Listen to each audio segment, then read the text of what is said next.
Hello, everybody. Today, we are very glad to thank you for joining the Don't Contaminate the Oceans with Radioactivity International Forum, Voices of People around the Pacific Rim from around Japan and even across the world. The organizer of today's event is Citizens Conference to Condemn Further Pollution of the Ocean. This is a very long name, and so we call ourselves Kore Umi, or this ocean, in advance. So the kore means this, any more than this, no more than this, and umi is ocean. So please remember us in both Japan and internationally as Kore Umi. My name is Terumi Kataoka, and I will be your host today, and it's my great pleasure to have all of you joining us. So I will first of all introduce today's program and some information about the forum. We will be having the slides shown first in Japanese and then in English afterwards. Part 1 today, we'll be hearing presenters from different parts of Japan and around the world. And the second part will be a live panel discussion with each of these presenters. Following the panel discussion, we will also have time for question and answer. So we look forward to your interactive participation there. We have many people joining us today, and in order to hear as many voices as possible, we would like to ask you to keep your questions or comments brief, and also to indicate which person you would like to ask the question to when you write these in the chat. We will also be having today's event with simultaneous interpretation between Japanese and English. Click on the globe logo you can see at the bottom and select the language you would like to hear. So we'd like to get started with today's forum. Our first speaker to introduce the situation of Fukushima today, our efforts, and the purpose of today's forum will be Ruiko Muto, one of our members. Over to you. Hello, everyone. Thank you very much for attending today. Don't Contaminate the Oceans with Radioactivity International Forum, Voices of People Around the World, the Pacific Rim. My name is Ruiko Muto of Citizens Conference to Condemn Further Pollution of the Ocean, Koreumi. Koreumi, our organization, has been working since 2014 out of a concern about radioactive substances flowing into the ocean and a desire not to pollute the oceans with radioactivity any further. Today, I am, and I guess we are, very pleased and grateful to have this opportunity to hear from Mulan Andrew from MISA for the Pacific Marshall Islands Student Association, Sukuru Force, Pacific Asian Nuclear Free Peace Alliance, and Dr. Arjun Makijani from the US Institute for Energy and Environmental Research. Moreover, we'll also have video messages of solidarity from China, Taiwan, Australia, and Korea. The Earth is called a water planet. Life on Earth would not be possible without the oceans. We humans have polluted the oceans with various chemical substances. The atomic bombs, nuclear testing, nuclear facilities, and accidents at nuclear power plants have also caused a great deal of radioactive pollution. And now we are deliberately releasing even more radioactive substances into the oceans. We are very sorry and distressed that Fukushima, which caused the nuclear accident and spread so much pollution to the oceans already, is now discharging even more into the world's oceans. The oceans connect the world, and the oceans are the common property of all living creatures on Earth. The oceans provide us with so much, and we cannot allow them to become even more polluted. I sincerely hope that today's forum will be a meaningful gathering to share wisdom and join forces with you to stop the deliberate discharge of ALPS-treated contaminated water stored at the Fukushima Daiichi nuclear power plant into the ocean, and to prevent further pollution of the world's common property, the ocean. First, I will talk about the progress to date and the movement of citizens regarding the ALPS-treated contaminated water that TEPCO and the Japanese government are planning to discharge into the ocean next spring. Now, to begin with, the issue of contaminated water began in the very first place when the coastal cliffs were cut down by 20 meters to build the Fukushima Daiichi nuclear power plant. When the ground was dug down, the stream was cut and the underground water vein was cut, causing about 800 tons of groundwater to flow into the site per day. This was pumped up by wells called the subdrains and dumped into the ocean, but the earthquake and tsunami destroyed the subdrains, and the groundwater that flowed into the buildings, together with rainwater and water injected to cool the reactors, came into contact with the melted down nuclear fuel, generating vast amounts of radioactive contaminated water. Even after the accident, some 400 tons per day of groundwater continued to flow into the site. As a measure to stop the groundwater from flowing in, the government and TEPCO implemented a measure called a frozen soil wall. In fact, in June of 2012, a decision was almost taken to build a landside barrier wall using clay walls. But this was abandoned before TEPCO's shareholders meeting because the company was unable to announce the huge cost to the shareholders.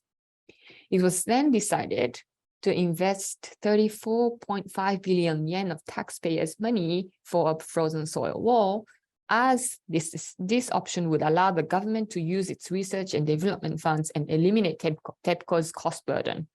However, the frozen soil wall was incomplete, imperfect, and could not stop groundwater.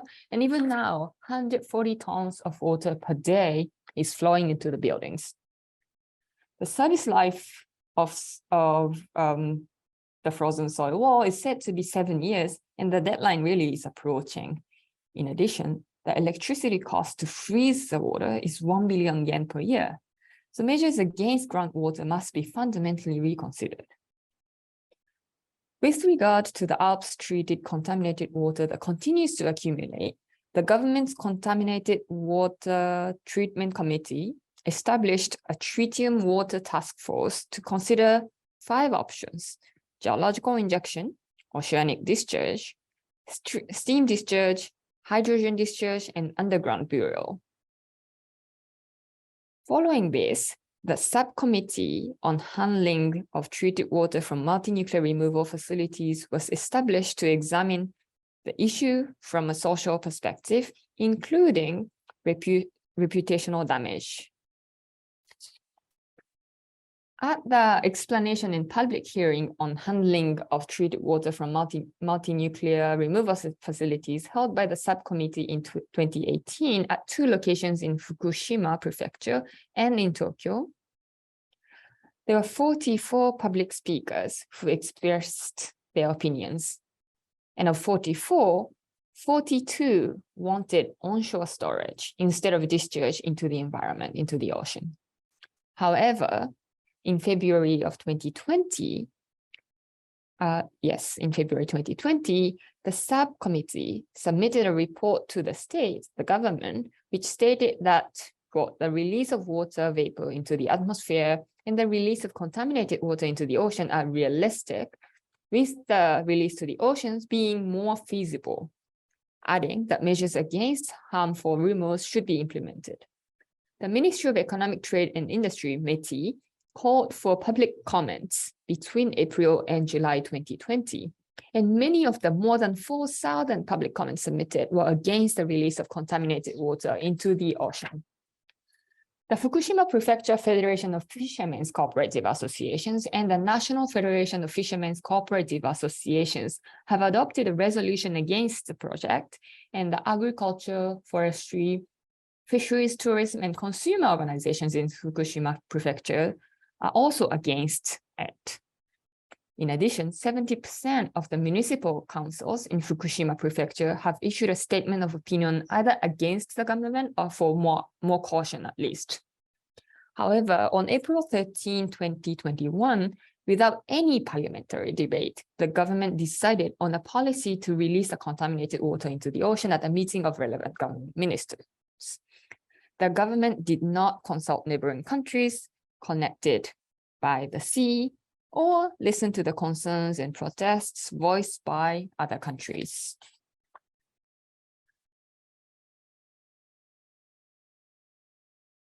In 2015, METI and TEPCO made a written commitment with the Fukushima Fisheries Federation that they would not take any action without the understanding of the concerned parties. We have asked TEPCO and METI in various forms, various platforms, how do you define understanding? And who are the parties concerned? But they simply repeat, we'll persistently fulfill our accountability so that we can gain your understanding. But what they mean by understanding is a situation where residents, without complaining, just follow the decision or agree to the decision of TEPCO and the government about the release of contaminated water into the ocean. Before the release, the Ministry of Economic Trade and Industry, METI and TEPCO have been frantically advertising and giving lectures at schools and other places, but they are giving fraudulent explanations by placing a measuring device that can only measure gamma radiation against a bottle containing tritium, which emits beta radiation, and showing how the needle does not react to reassure the public. We have repeatedly asked TEPCO and METI to stop this kind of practice that makes fun of citizens and high school students, but they show no sign of stopping. Disposal of contaminated water has been promoted from the outset with a claim that it's essential for the smooth implementation of decommissioning. The logic used is that decommissioning equals reconstruction of Fukushima and is thus for the benefit of the big victims of Fukushima. But TEPCO and the government only provide explanations to the local government councils and organizations they have intentionally selected, and they do not themselves hold meetings to explain and discuss the situation with the local public. This week, from December 13, METI awarded Dentsu a 1.2 billion yen order to carry out a nationwide publicity campaign called the Project for Activities to Foster Public Understanding of Alps Treated Water and Other Related Activities. This includes TV program, commercials, newspaper ads, web ads, outdoor and traffic ads. The slogan is, let's know it together. Let's think about Alps treated water together. This is to promote reconstruction to prevent reputational damage. This is what they say in this huge promotion campaign.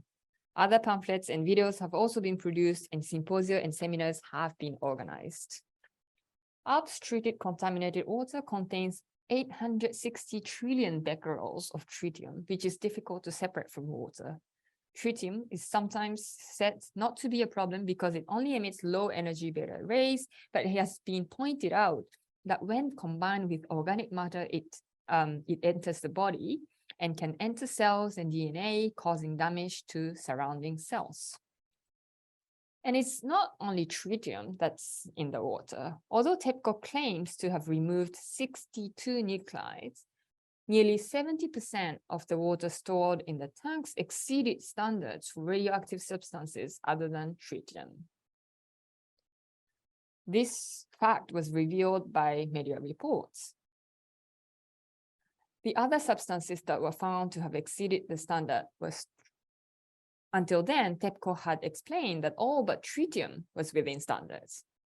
The other substances that were found to have exceeded the standard was strontium-90, which tends to accumulate in bones, and iodine-129, which has a half-life of 15.7 million years. It is unclear whether these will be removed reliably in the secondary treatment. TEPCO has stated that the Alps treated contaminated water will be diluted with seawater after secondary treatment and discharged into the sea over 30 years. But as there are no restrictions on the total amount of water that can be diluted, it will eventually all be discharged into the ocean. Several alternatives have been put forward by the public. These include sequential transfer to large, robust tanks, which have already been proven to work, or storage on land using mortar solidification. There is also a proposal to build a large-scale underground barrier to fundamentally stop the generation of groundwater, which has also been proven to work. But there is no indication that either this government or TEPCO are discussing these alternatives. During this period, we citizens have acted in various ways to stop the discharge of contaminated water into the ocean. These include negotiations with TEPCO, town meetings in various parts of the prefecture, petitions to the governor of Fukushima Prefecture, the Fukushima Prefectural Assembly, and local authorities, and standing in the streets also. We have also invited TEPCO and METI to exchange opinions with us on 4 occasions. We are now promoting an action to send postcards to the governor of Fukushima Prefecture and the mayors of Okuma and Futaba, appealing to them not to discharge the waste into the ocean. We are doing our best to persistently do all we can do. TEPCO has dug 80% of the tunnels for the water release and seems to be steadily advancing the construction of the discharge outlet, but it's definitely behind their original plan. I think that the fishermen, our citizens, and the opposing municipalities may be putting the brakes on the project, even if it's just somewhat, the effect is somewhat. We are not going to give up, and we are going to do the best we can. That's all from me. Thank you very much. Thank you so much, Ms. Muto. So thank you very much for that. We'll progress to our next speaker now, and I'm very glad to introduce Tsukuru Force, who is active on the west coast of the United States. I'll just explain one more time how to use the interpretation function before we'll be hearing from Tsukuru, who will be speaking in English. For those of you already listening to the interpretation, we understand that you should be able to use it already, but please click on the globe sign and you will be able to select the language from there. So we're very glad to introduce Tsukuru Force today, who is with the Pacific Nuclear Free Alliance. Tsukuru is very active in many different fields of activism, including as a trans peace anti-nuclear human rights activist in Los Angeles. As a graduate of a high school in Hiroshima, where 350 young lives were brutally taken on August 6, 1945, Tsukuru's life mission has been to act, educate, inspire, and mobilize to move the world closer to a nuclear-free future. And as well as these various activities, Tsukuru is also organizing screenings for political and socially aware documentary films from Asia that may not find their ways to major distribution otherwise. So we'll now hear from founding member of the Pacific Asian Nuclear Free Peace Alliance, Tsukuru Force, sharing some perspectives on the activities and views from California. Tsukuru, over to you. Thank you so much. I just want to say, first of all, I am very, very humbled and honored to be invited here to present among the such distinguished speakers.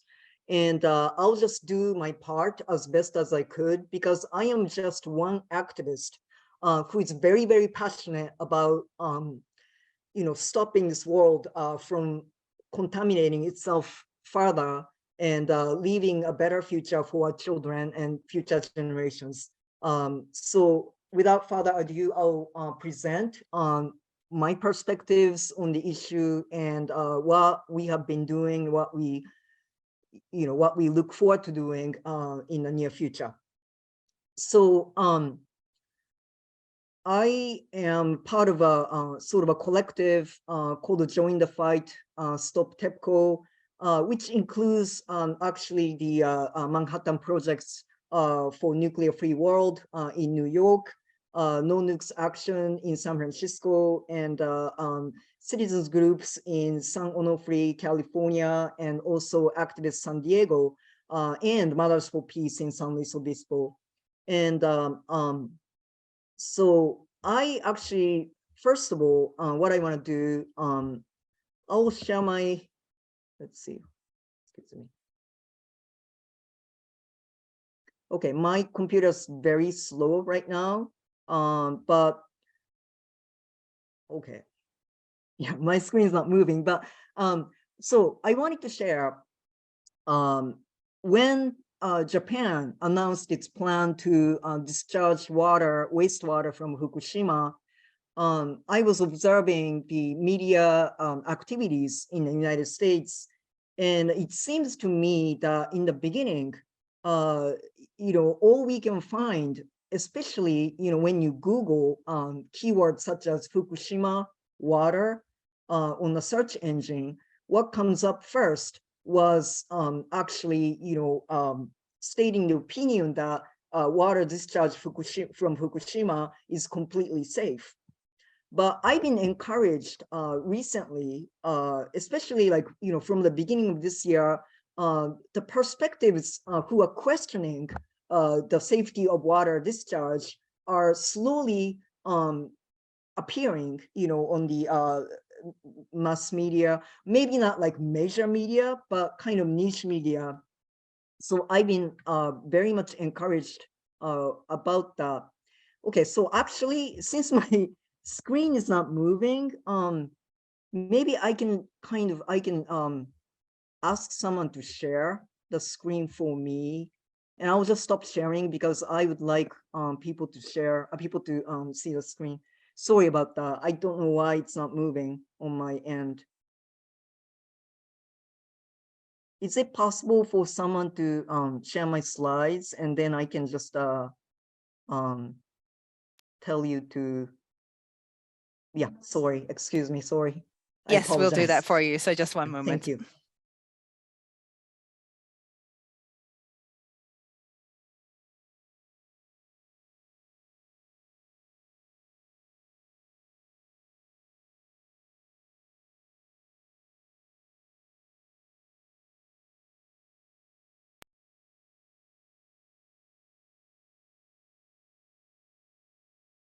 Thank you. So you can just advance. Yeah, and yeah. Yeah, so this was like what I was talking about. It's just a series of like articles that I found on the web.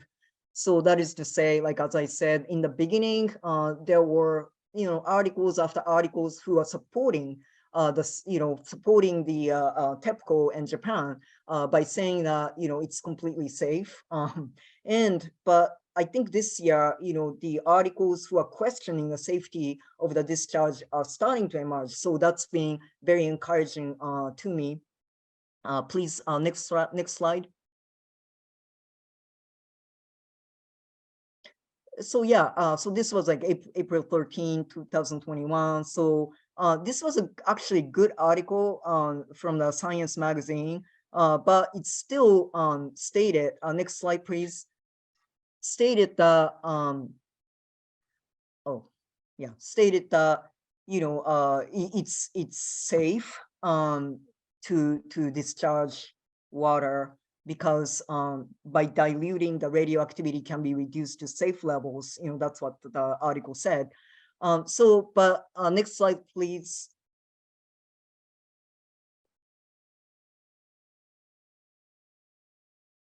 So yes, so this was like August 26, 2022, the Japan Times. And actually, I didn't know I was joined by, I will be joined by today by Dr. Makijani, and I'm just really pleased that, he's with us. But so yeah, five distinguished scientists published this article on Japan Times to state that more data is needed before ocean release of Fukushima water.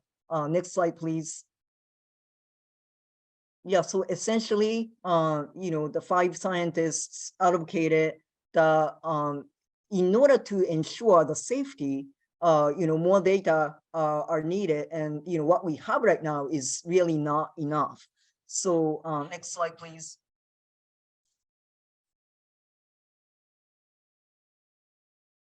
Yeah, so scientists' voices like this are really, really important for us activists, because in order to make our case, really, like, we need some kind of evidence to back up our statement. So I've been very, very encouraged, and I really completely rely on scientists in the world to come forward and voice their opinions, and also like perspectives to state, the water release from Fukushima should be questioned. Next slide, please. Yeah, so adding to like another statement from a scientist who actually I've been in communication with, Dr. Tim Deere-Jones. He is an independent marine pollution researcher. So he's said many things on this matter, but one of the things that I actually have been using to talk to people is his point that, it's really not enough to say, okay, so let me go back. In a lot of people's opinions, people say that, okay, so if what ocean is contaminated, it'll contaminate our food source, which is such as fish. So, but he's saying that it's not really enough not to eat fish, because even if you avoid eating fish and other like ocean food source, because the water evaporates and it will travel to the shore. So what he's saying is that if you're living within 10 miles of shoreline, you are at risk of inhaling these particles. And so, it's not enough to say that, okay, the food source is in danger. Actually, if you live close enough to the coastline, you are in danger. So that actually really, gets people's attention. So that kind of thing I learned from our scientists I'm using, when I talk to people. Next slide, please. So I just want to point out, and I'll be really quick to talk about this, but one of the things that we have as activists, we have in our ammunition, so to speak, is a Fukushima radiation on the U.S. West Coast. Next slide, please. So this monitoring has been done with the collaboration of Mothers for Peace in San Luis Obispo and Woods Hole Oceanographic Institution. So they've been monitoring the water on the California and west coast of the United States, and they've been finding Fukushima radiation. So that's a supporting data when we talk to people, to ordinary citizens, how radiation from the other side of the Pacific can travel to the coastline of California. Next slide, please.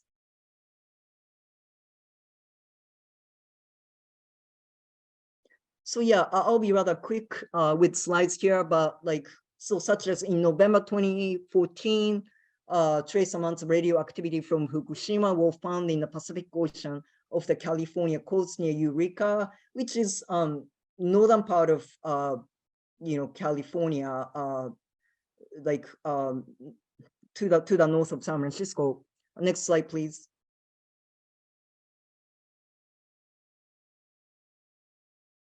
In April 2015, the highest levels seen anywhere in North America since the testing program began was measured near the beach between Los Angeles and San Diego, 8.4 becquerels per cubic meter of radioactive material. So next slide, please.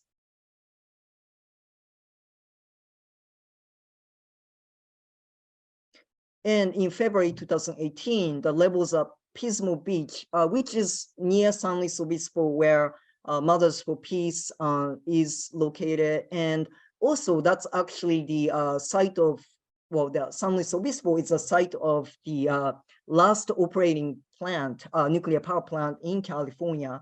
So we are advocating, we are trying to have the plant close as soon as possible. Actually, it was scheduled to close in 2025 and 2024 and 25, but it's been the license has been extended, so we are opposing that. But anyhow, so yeah, the radiation has been found in the coast of California. So data like this actually are helping us to alarm people and actually call the attention to the possible danger of the water discharge from Fukushima.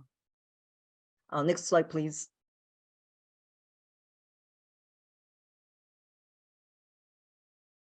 Oh, okay. So yeah, so this goes on, but I don't want to be dwelling on the data here, but again, so the point is, they've been monitoring the water of the coast of California, and so they've been finding heightened level of radiation, as recently as like 2018, 2019. So that's the kind of data that we rely upon when we talk to people.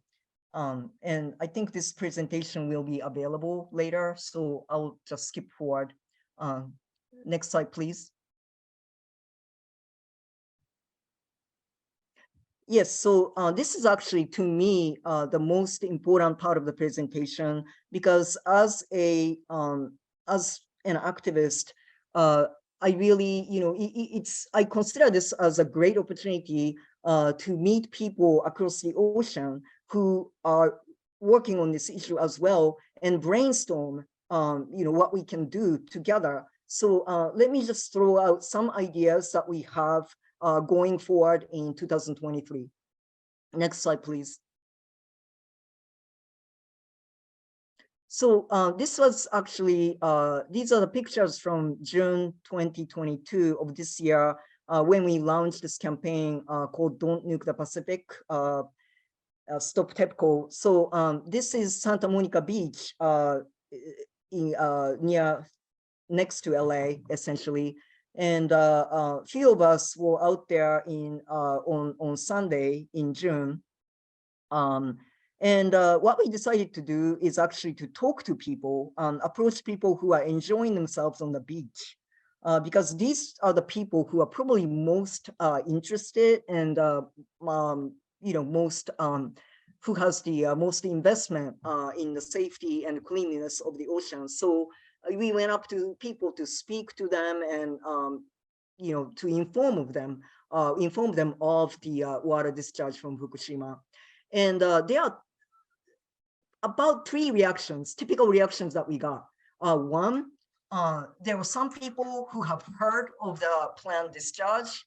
2, there were people who have never heard of the issue and were very, very surprised and alarmed.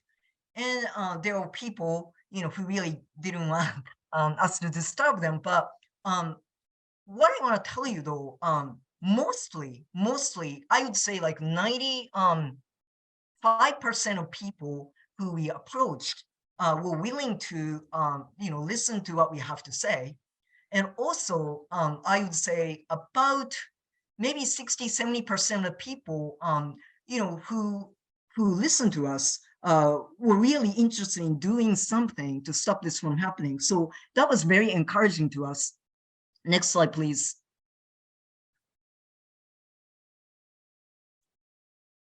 But unfortunately, though, I have to say that I think in the United States, the public awareness is not nearly enough to stop this from happening. So I think the #1 thing that we have to do is to raise public awareness among people who are not necessarily interested in nuclear matters, who are not like nuclear anti-nuclear activists and stuff like that. So more public actions are needed, such as like us going out to the beaches and set up some kind of booth, every weekend if necessary, and talk to people who enjoy, who come to the beach to enjoy themselves.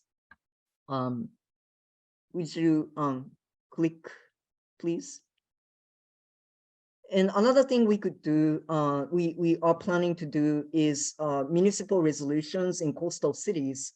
That is to say, approaching city councils, the government body of coastal cities along the, especially along the West Coast, such as LA, San Francisco, Seattle, Portland, places like that, and work on politicians and work with politicians to pass the resolutions to oppose the water discharge from the Fukushima plant and appeal to the Japanese government and TEPCO.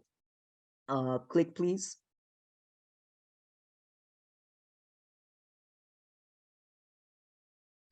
And also appealing to mainstream media, I think, is extremely important, especially in the beginning of the year. They start talking about, what to look for to the new year. So I think it's a great opportunity for us to do things like letter writing campaigns. Also, maybe if it's possible, earlier in the year, maybe February, if we can do like a global day of action, and so that we can do some kind of action in the multiple cities across the globe, I think that will get the mainstream media's attention and get them talk about this issue, so that people can find out more about what's happening and what the danger is. Click, please.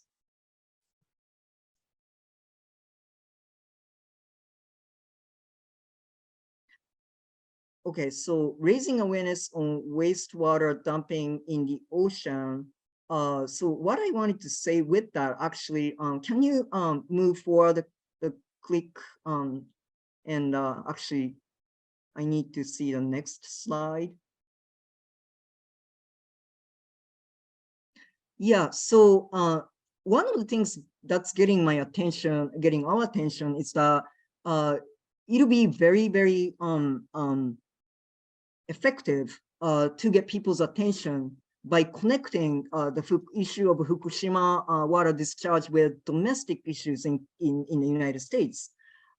Because some of the nuclear power plant which have been decommissioning, they have been getting attention about their water discharge. And I pointed out the 3 locations here. One is near me, San Onofre, and another one, other two locations on the East Coast. One is Pilgrim in Massachusetts, and Oyster Creek in New Jersey. So these 3 locations are, all discharging wastewater from their plants, and local people are very, very active right now to, question the safety of it and stop it from happening.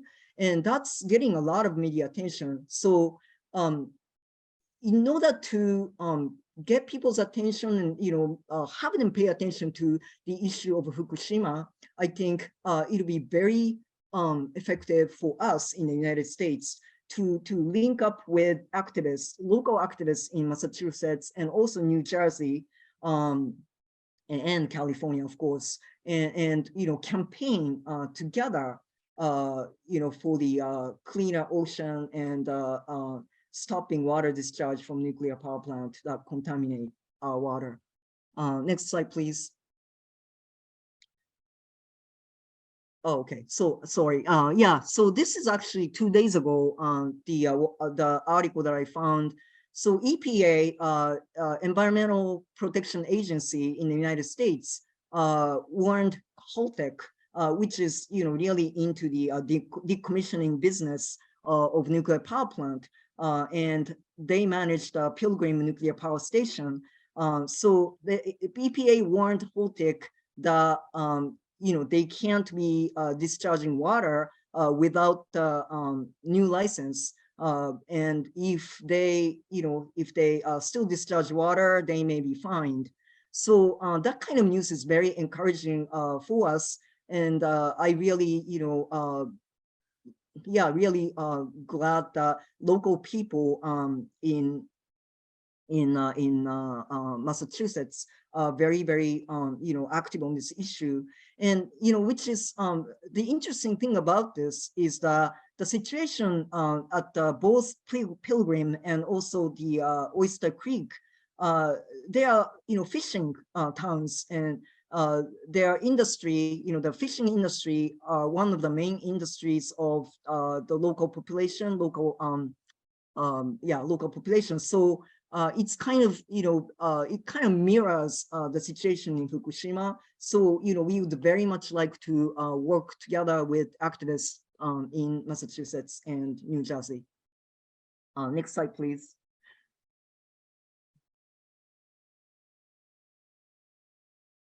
So this is actually my last slide, and I'm a Gen Z. Generation Z is people defined as people who were born between 1995 to 2010. So really young population who are very, very good at using social media and who actually are becoming a huge political force in the United States. So appealing to Gen Zs is really critical to advance these issues because they tend to be very, very sensitive to environmental issues. But I'm learning from younger people. These are the memes that we used when we did the social media campaign back in September. Unfortunately, there wasn't much enough effort put into this campaign, so we didn't have a desired effect. But younger people are very, very really active in on social media.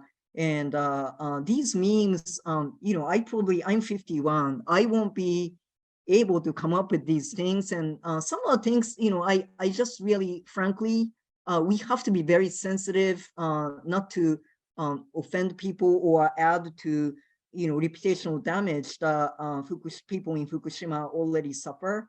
But I'm learning from my fellow activists who are in the younger demographic and utilizing, social media to spread the message and also, enable them to spread the message on behalf of us and appeal to our government. So this is all I have.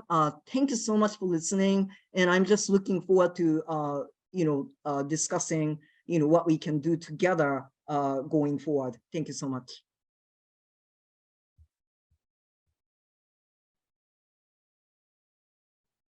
Thank you so much, Guru. Thank you so much for this wonderful and very precious report. Next, I would like to invite Dr. Arjun Makhijani, President of Institute for Energy and Environment Research, IEER.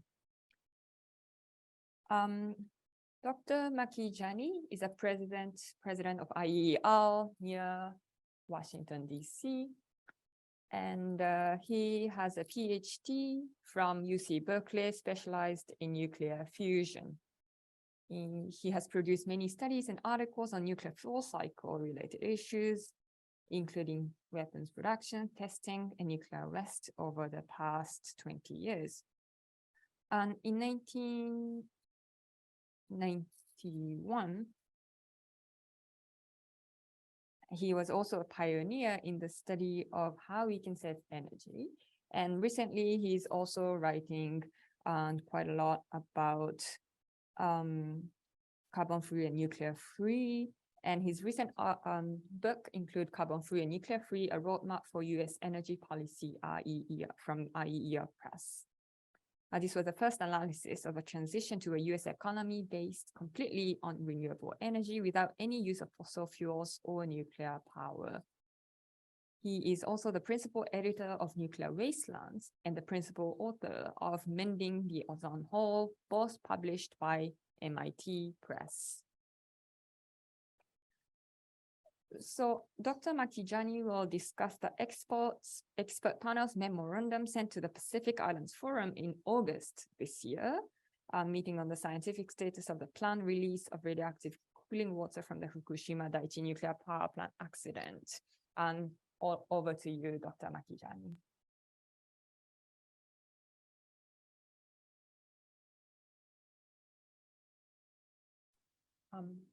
Dr. Makhijani, I think you're still muted.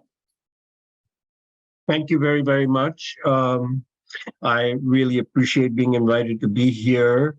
But before I start, I should say that this does not represent the views of the Pacific Islands Forum or any of the governments of the forum. The experts prepared this memorandum based on our findings and our meetings with TEPCO and Japan and so on. But it doesn't represent, they may or may not agree with us, but these were the experts' views.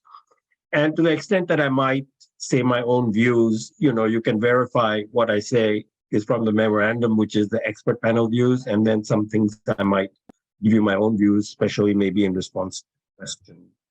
Let me share my screen with you. I don't know why I am not able to see. Let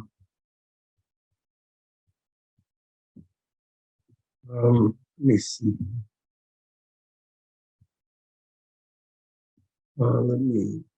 Sorry about that. I don't know why I'm not able to get my screen to share with you. Let's share, but then I cannot find my slide. Oh, there we go. I'm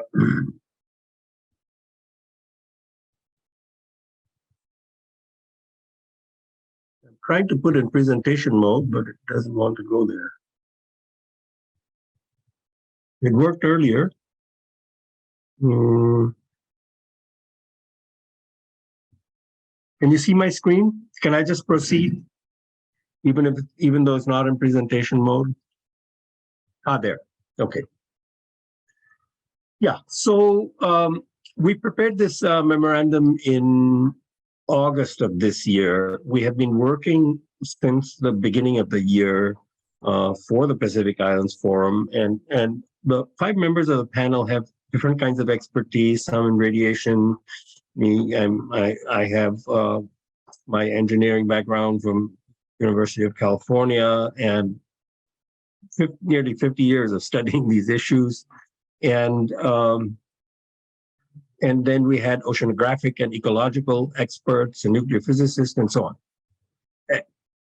We found, actually, to my surprise, that the depth of the problems was much greater than we anticipated, and our concerns deepened the more we discussed with TEPCO in Japan. And at one point in the last meeting, the Nuclear Regulation Authority also joined us. We also were able to observe the IAEA presentations to the forum. And throughout this process, our concerns and my own concern deepened instead of lessening. You might imagine that a scientific exchange would lessen the concerns, but they actually got bigger. And our memorandum was a complete agreement and consensus between 5 scientists with quite different backgrounds and expertise. So that also was very gratifying that we were able to come to this conclusion as independent scientists. So there are deficiencies in 4 areas, and this is a huge thing, 4 major areas of deficiencies. One is, do we know the contents of the tanks? And what are the measurement protocols? And what does it mean eventually for this proposal to discharge? And what we know about safety. So we have been told that it will be safe, but if we don't know properly what is in the tanks, how can we say that it's safe? So that was one major area of concern. Are the measurements good? Are they sufficient? Are they statistically representative?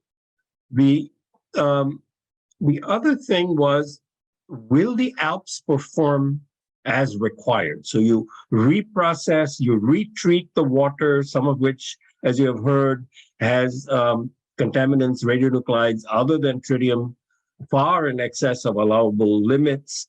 And will it remove those radionuclides sufficiently as claimed by TEPCO? We are not so sure. Then there were deficiencies in the analysis of the impacts on the ocean.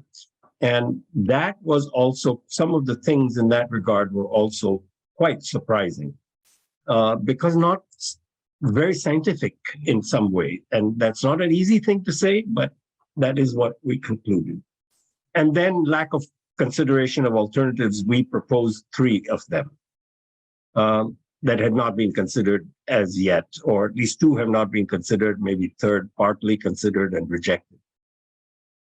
So there are 64 radionuclides in these tanks, according to TEPCO, but only 9 have been routinely sampled, and a maximum So we had 3 years worth of data that was supplied to us by TEPCO that we analyzed.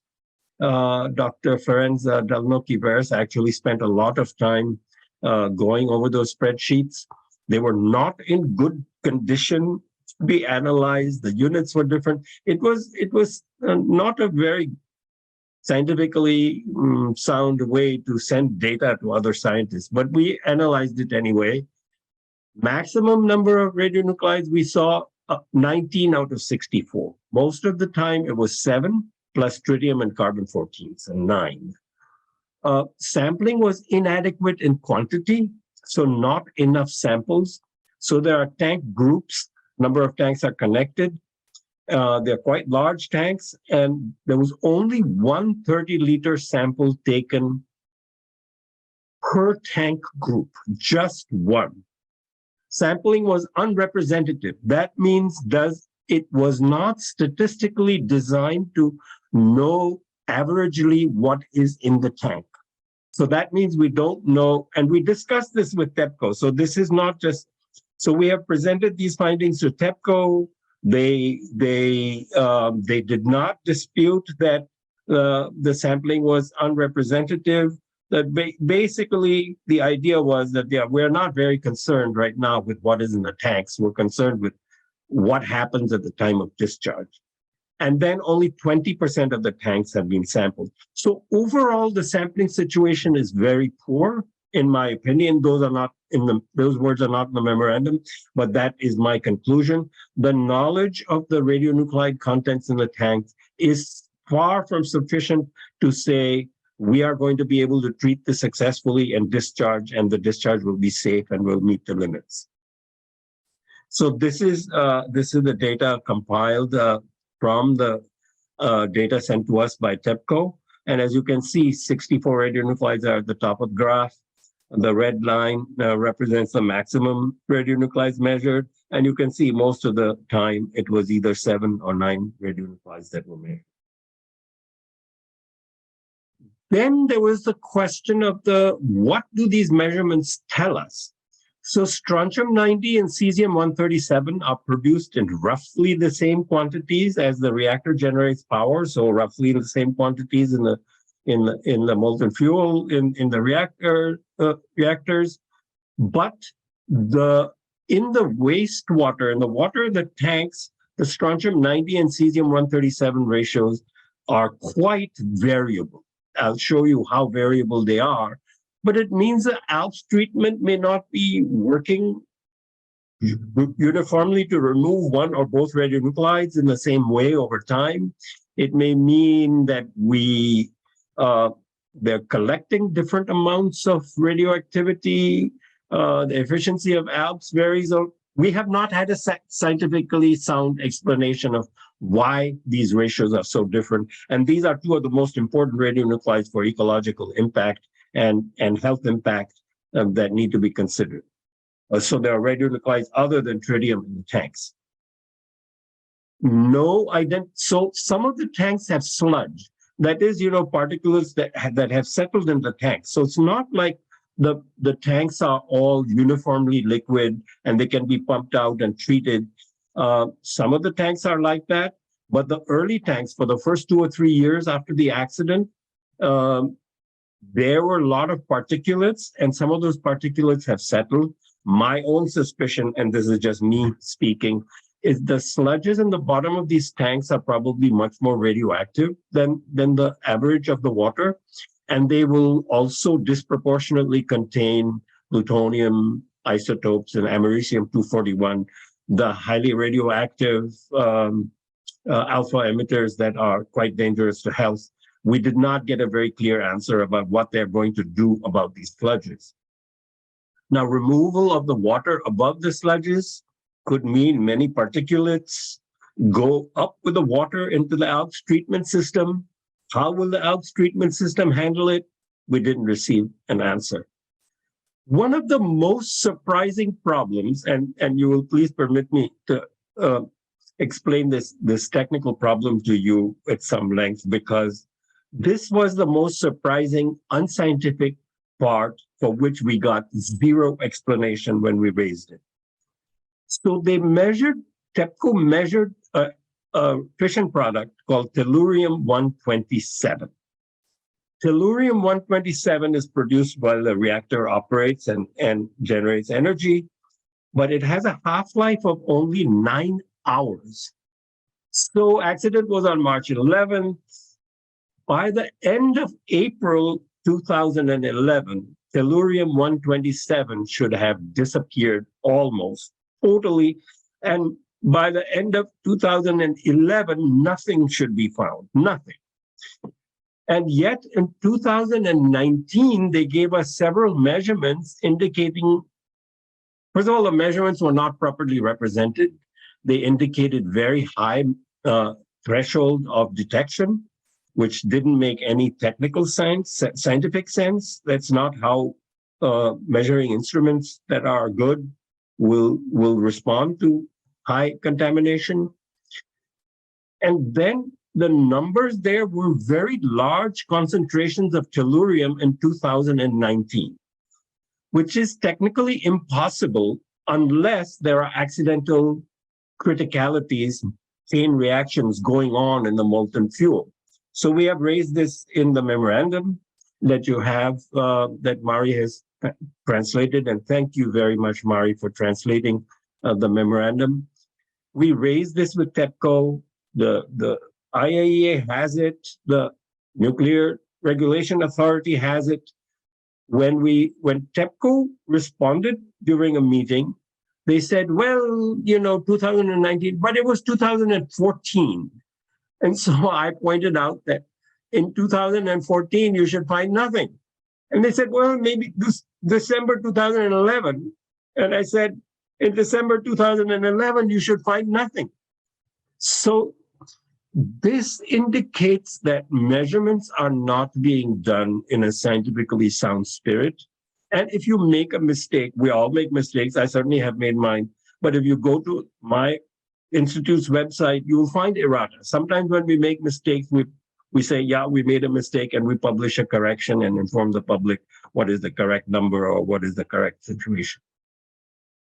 But instead of doing that, TEPCO has failed to acknowledge this problem. It's not the first time.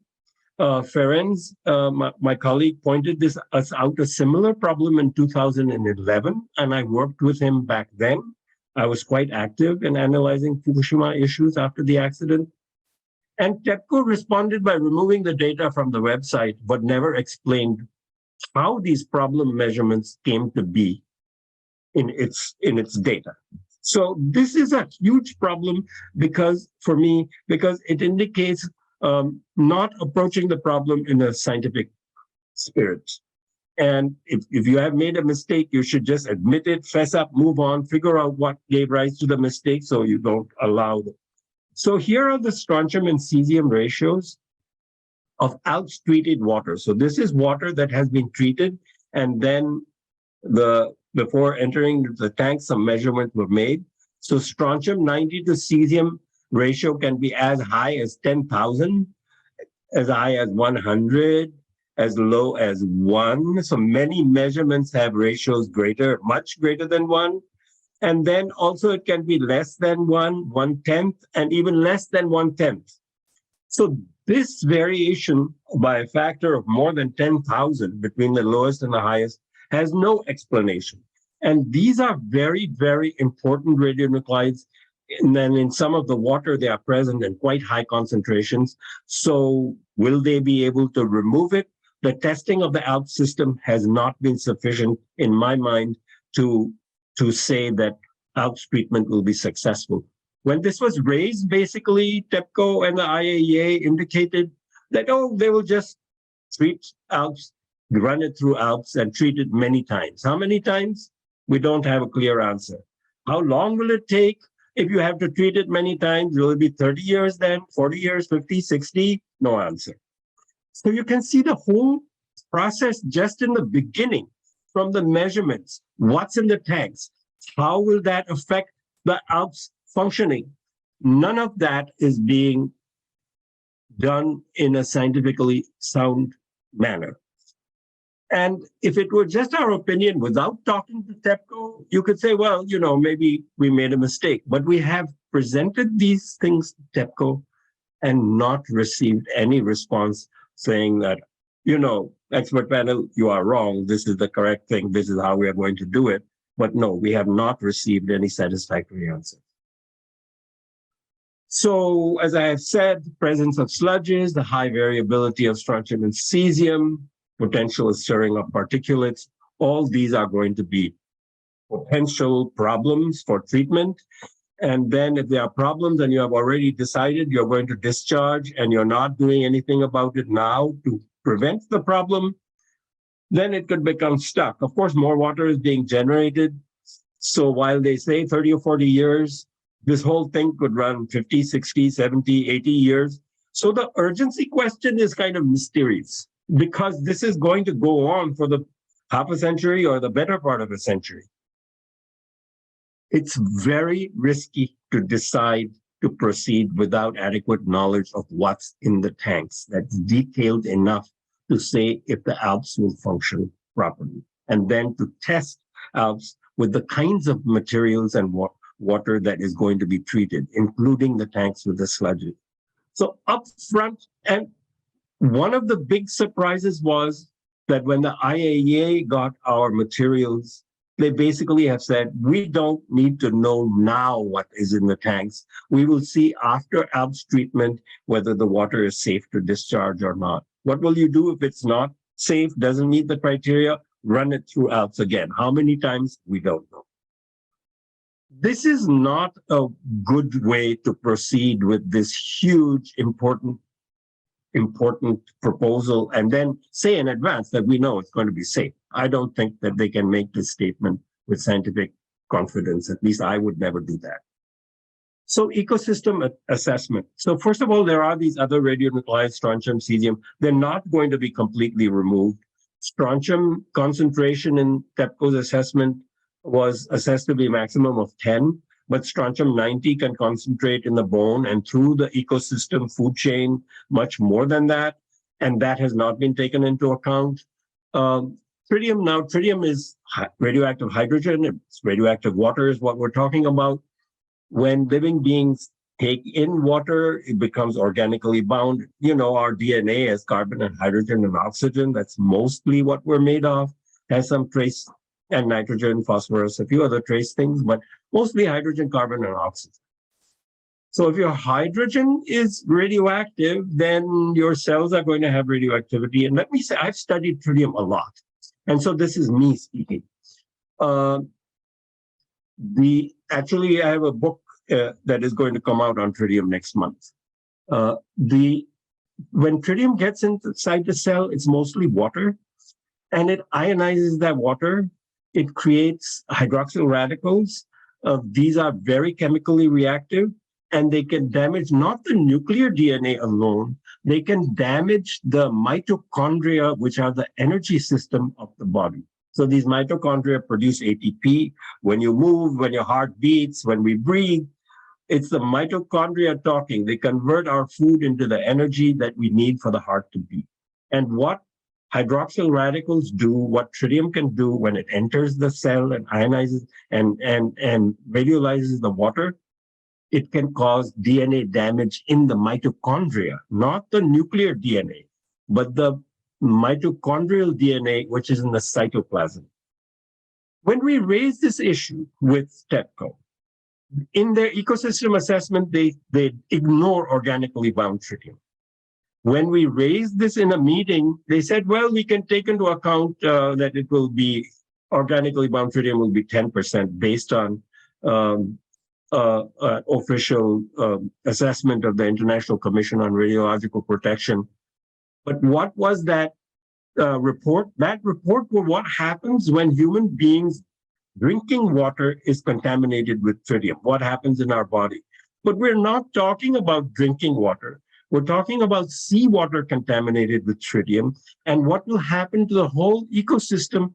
And when we raise this issue that you have to consider the entire ecosystem, the benthic organisms at the bottom, the pelagic fish would roam the whole oceans and everything in between.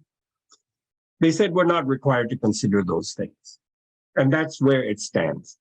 That is not an ecologically sound way to approach this huge problem.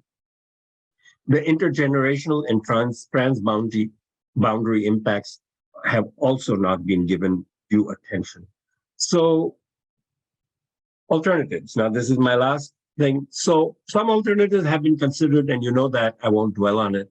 But what we felt is that the water can be treated through ALPS, new tanks built that are seismically safe to store this waste for a long time. If you remove most of the radionuclides, then you have essentially tritium and carbon-14 and mostly tritium. And tritium has a half-life of 12.3 years. So after 60 or 70 years, it will mostly be gone. They are actually, this discharge could well last more than that.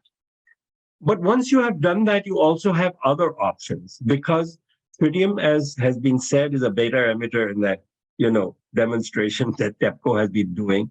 If you take that demonstration and ask, well, what happens if you make concrete with tritium, that tritiated water?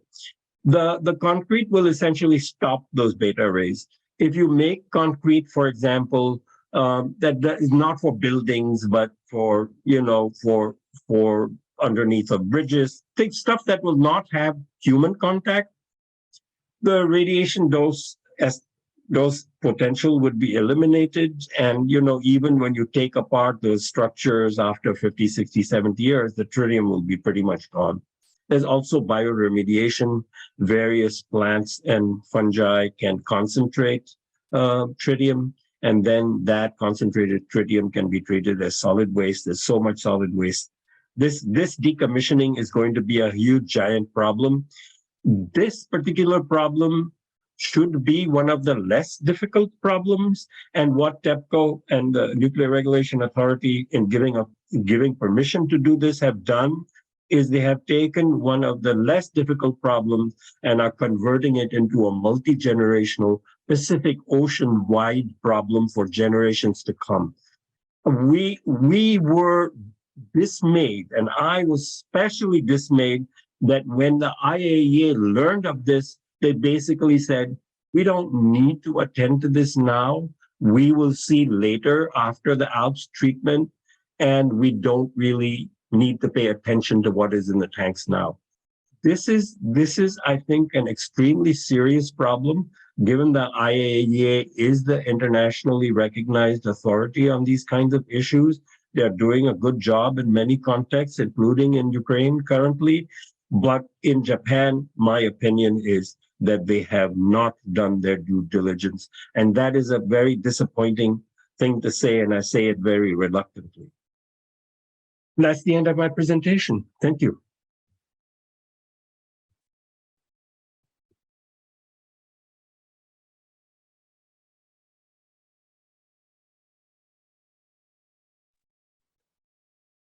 Thank you so much, Dr. Arjun Maktiani, for this very sombering but also important information that you've shared. And during the following panel discussion, we would like to have some time for questions and hearing from you further. So thank you so much once again, Dr. Arjun. We would now like to introduce 4 video messages from different countries and regions around the Pan-Pacific area, from Australia, mainland China, Taiwan, and also Korea. Thank you very much.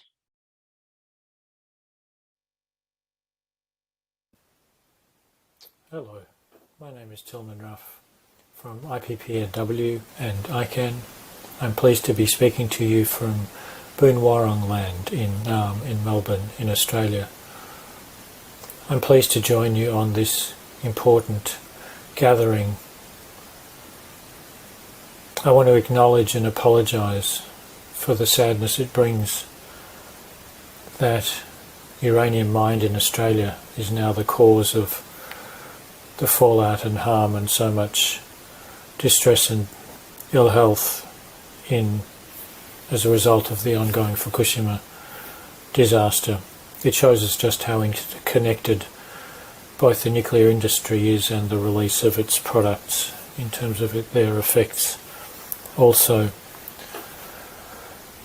the Japanese government's management of the ongoing Fukushima disaster has been a litany of failure and lies since the beginning, and regrettably that continues with the terrible decision to apply 19th century thinking that somehow dilution is the solution to pollution and discharge large volumes of contaminated water into the ocean, where they will spread through the food chain and ocean currents and affect people and ecosystems long distances away. The National Accident Investigation Commission established by the Japanese Diet was scathing in its conclusions that this was a preventable human-made disaster that was the result of essentially regulatory capture, the failure of governance processes, and the safety of people and the environment being disregarded. Unfortunately, that litany continues. One of the most pernicious areas where myth and untruth has been deliberately spread is in the area of radiation and health. The claim that 100 millisieverts of radiation and less has not been associated with any proven health harm is a lie. The arbitrary and continuing increase in the maximum permissible dose of radiation for the population, including its most vulnerable members, to 20 millisieverts per year, a 20-fold increase, continues now more than a decade after the disaster.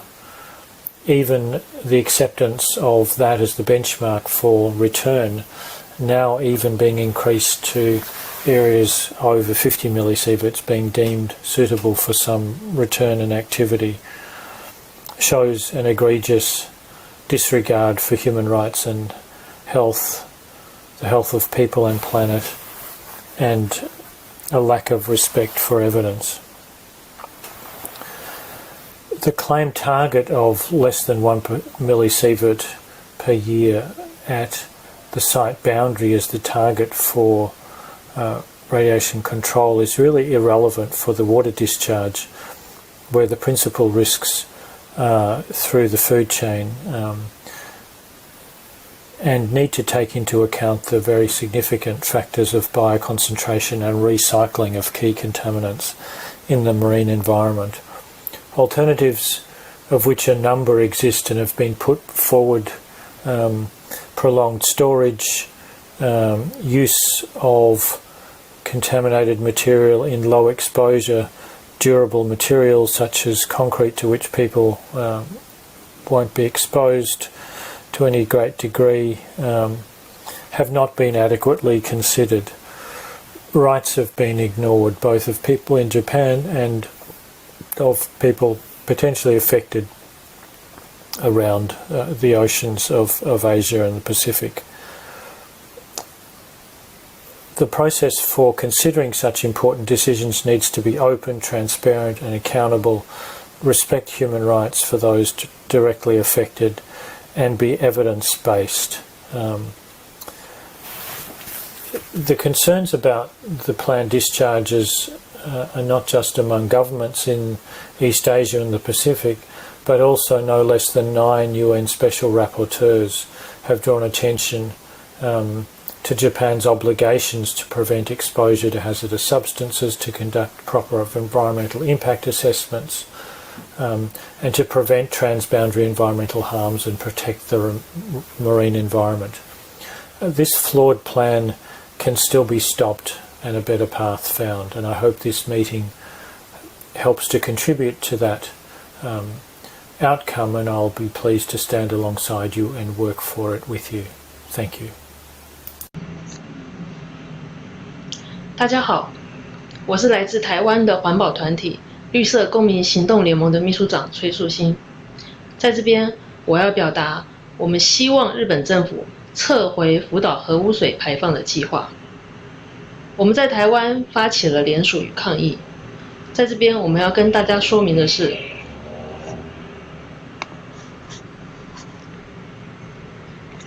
我们曾经在连续3年的期间，在日台交流协会以及台湾的外交部前面发起抗议，也希望正式的邀请日本政府能够听听台湾民间团体的声音。我们希望的是，福岛核污水不应该就这样子的排放到太平洋里，会造成海洋的危害与污染。那参与的团体在台湾并不是只有环保团体，包含教育的团体、人权的团体，许许多多的团体都有这样子的呼吁。在2022年的8月10号，我们组成了全国的废核行动平台，号召台湾的民间团体一起联署，并发起了一封公开信，呼吁日本政府能够撤回福岛核污水排放的行动。而我们这封公开信也经由管道正式提交给在台湾的日台交流协会，请他代为转交给日本政府。目前核污水还没有开始排放，所以我们认为还有机会。我们希望日本政府能够考量未来对于台湾渔业以及海洋可能的冲击，能够撤回计划。台湾民间团体的共同主张是，如果日本政府宣称核废水真的没有健康疑虑，那为何并不能一直存放在福岛电厂周边，或在日本本土找其他的闲置空间安置就好，何必要排入海洋？而因为有这样子的疑虑，将核废水排入海洋，其实等于是造成邻近国家的困扰。我们认为在排放之前都还来得及撤回决定。福岛第一核电厂是发生过核灾的电厂，它所储存的污染水是经过核灾之后受污染的辐射水，与一般核电厂正常运作的水是截然不同的。由于核污染水具有高放射性，向太平洋倾倒放射性水是违反国际法的。在1972年，防止倾倒废弃物跟其他物质污染海洋的公约，还有伦敦议定书都明文禁止在海洋倾倒任何剂量的放射性物质。因此，我们在台湾的民间团体，我们共同的诉求与呼吁：第一点，希望日本政府能够撤回福岛第一核电厂释出放射性废水到太平洋的计划；第二，请日本政府聆听福岛以及周边的农林渔业合作组织以及消费者，乃至于国际社会相关团体的坚定反对声音。第三，希望日本政府撤回同意电力公司排放污水的决定，也要求东京电力公司能够提出不会造成邻国困扰的核废水储存或处理方案。那这是今年8月我们在日台交流协会之前，委请日本的代表能够将我们台湾民间团体的公开信转交给日本政府。那我们这样发起这样的抗议，其实并不是只有今年，我们曾经在2021年还有2020年连续3年都发起一样的抗议。在这里我们要再次呼吁，希望日本政府能够聆听不同国家以及日本国内反对的声音。我们反对核污水排放入海，我们希望守护海洋环境。谢谢大家。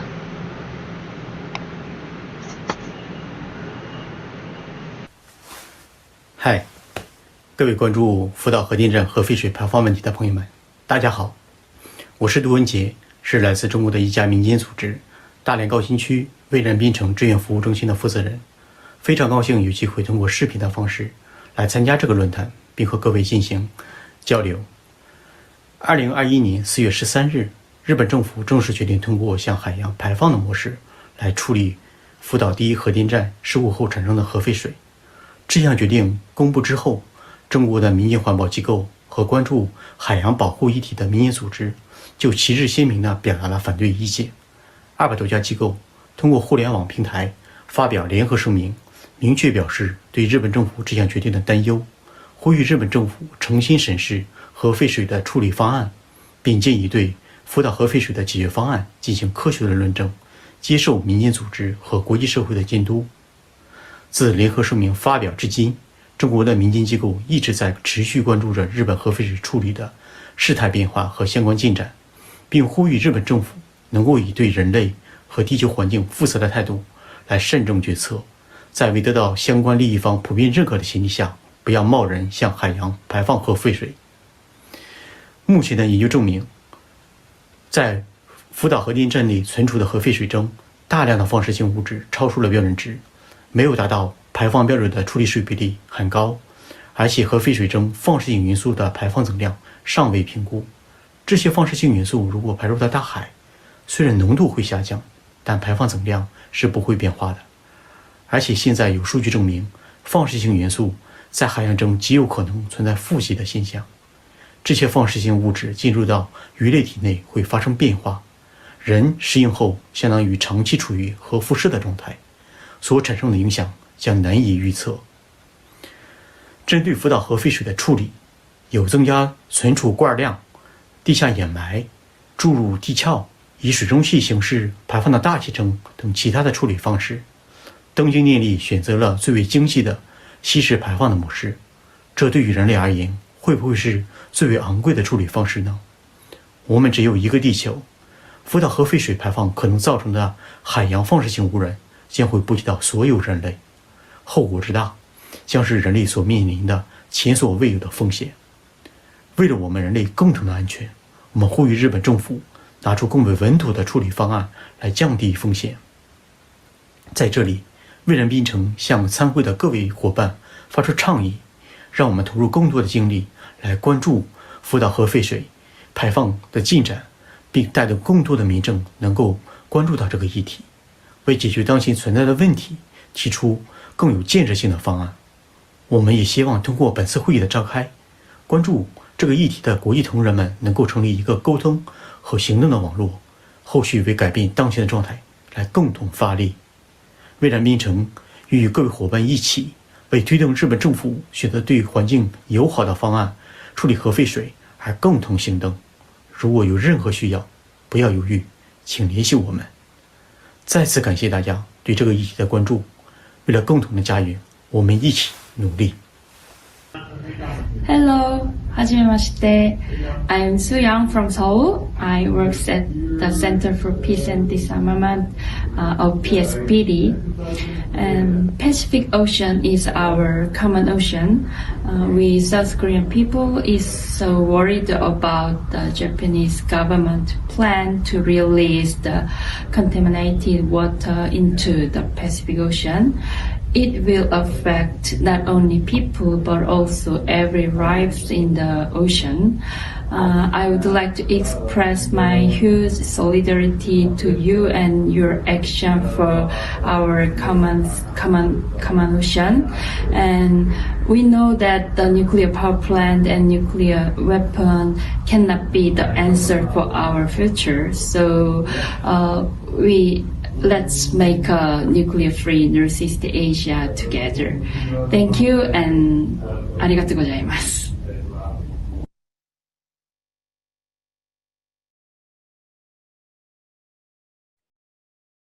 Thank you so much for each of these messages from around the broader Pacific region. This was a huge encouragement to us, and we can really strengthen our communication and solidarity from here.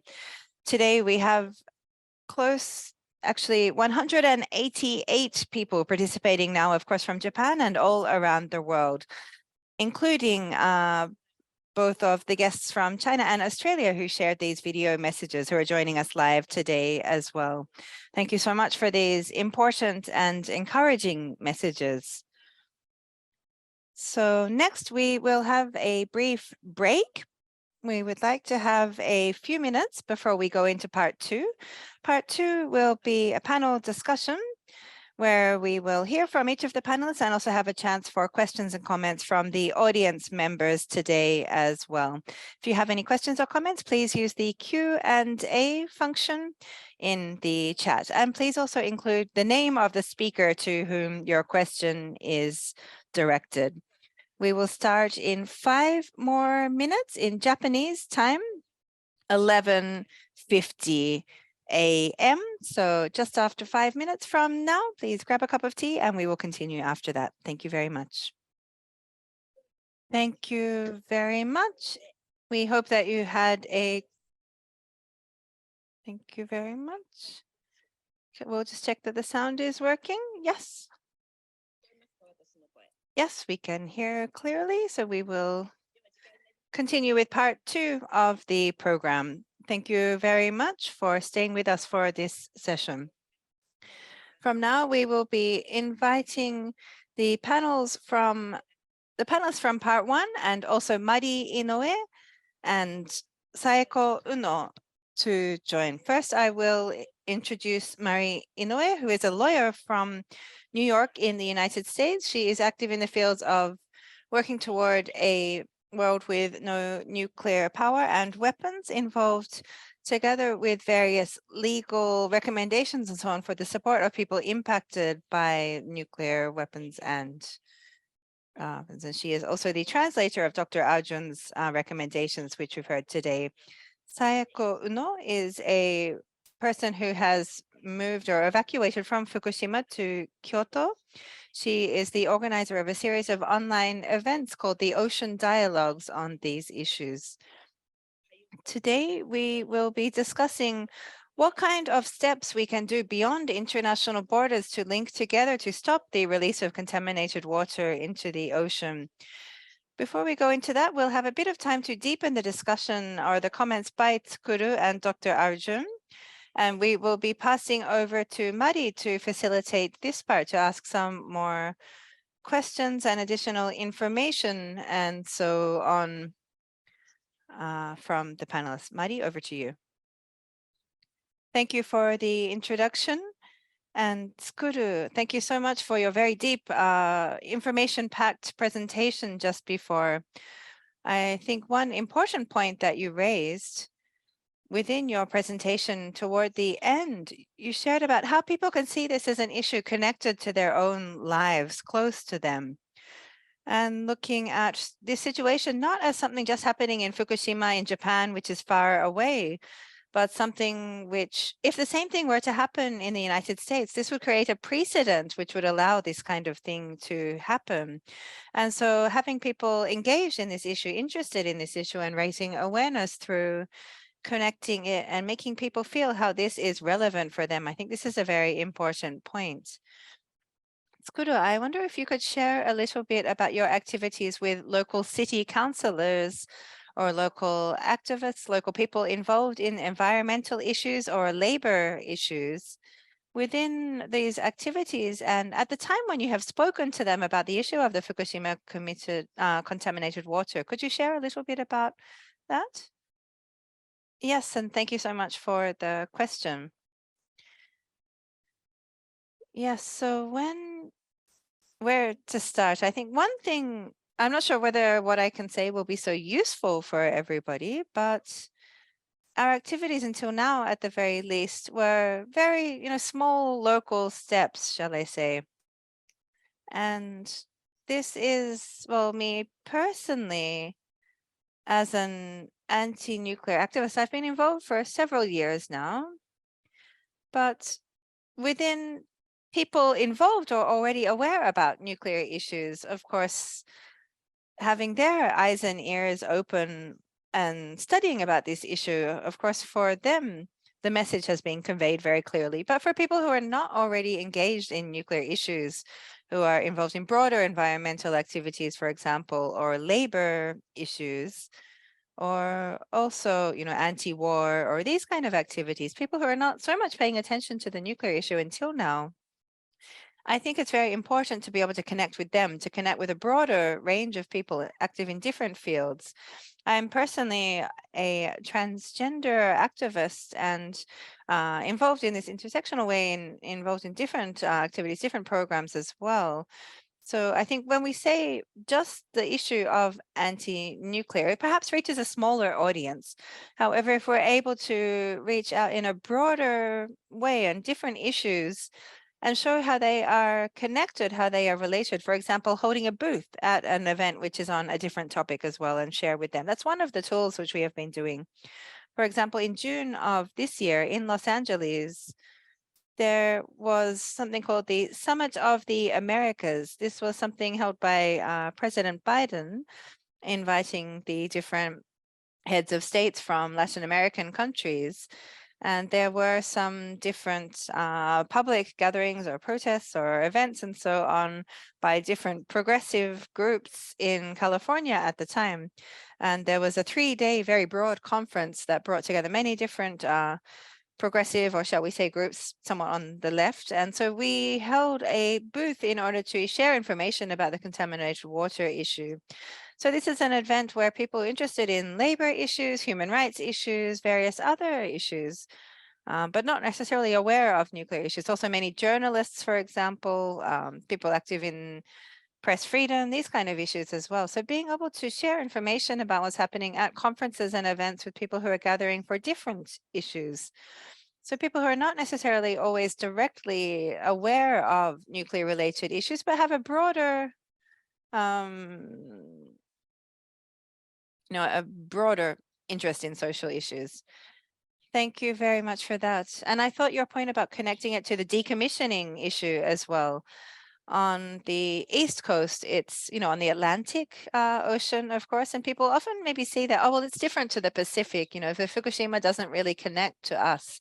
However, when connecting this to the issue of what to do with water in the process of decommissioning of existing nuclear power plants, looking at the water from the pool there, and the Atlantic Ocean, or looking at, for example, Indian Point in New York and how this potential or the release into the Hudson River, for example, these kind of discussions and bringing it to people's local context to make it something that is connected closely to them is something that, looking at if Fukushima water release is created as a precedent, what this means for people who are living in areas in the proximity of other plants which are to be in the process of decommissioning.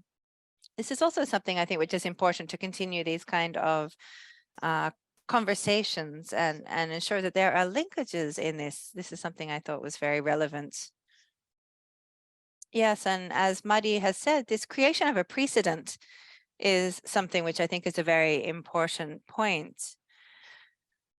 One other thing that I wanted to share in relation to that is recently, as I mentioned briefly, people who were not involved in nuclear issues until now, often they ask me, what happened to the water at Fukushima? What's going on with that? Where is it up to? And I think it's very good that they are raising these kind of questions.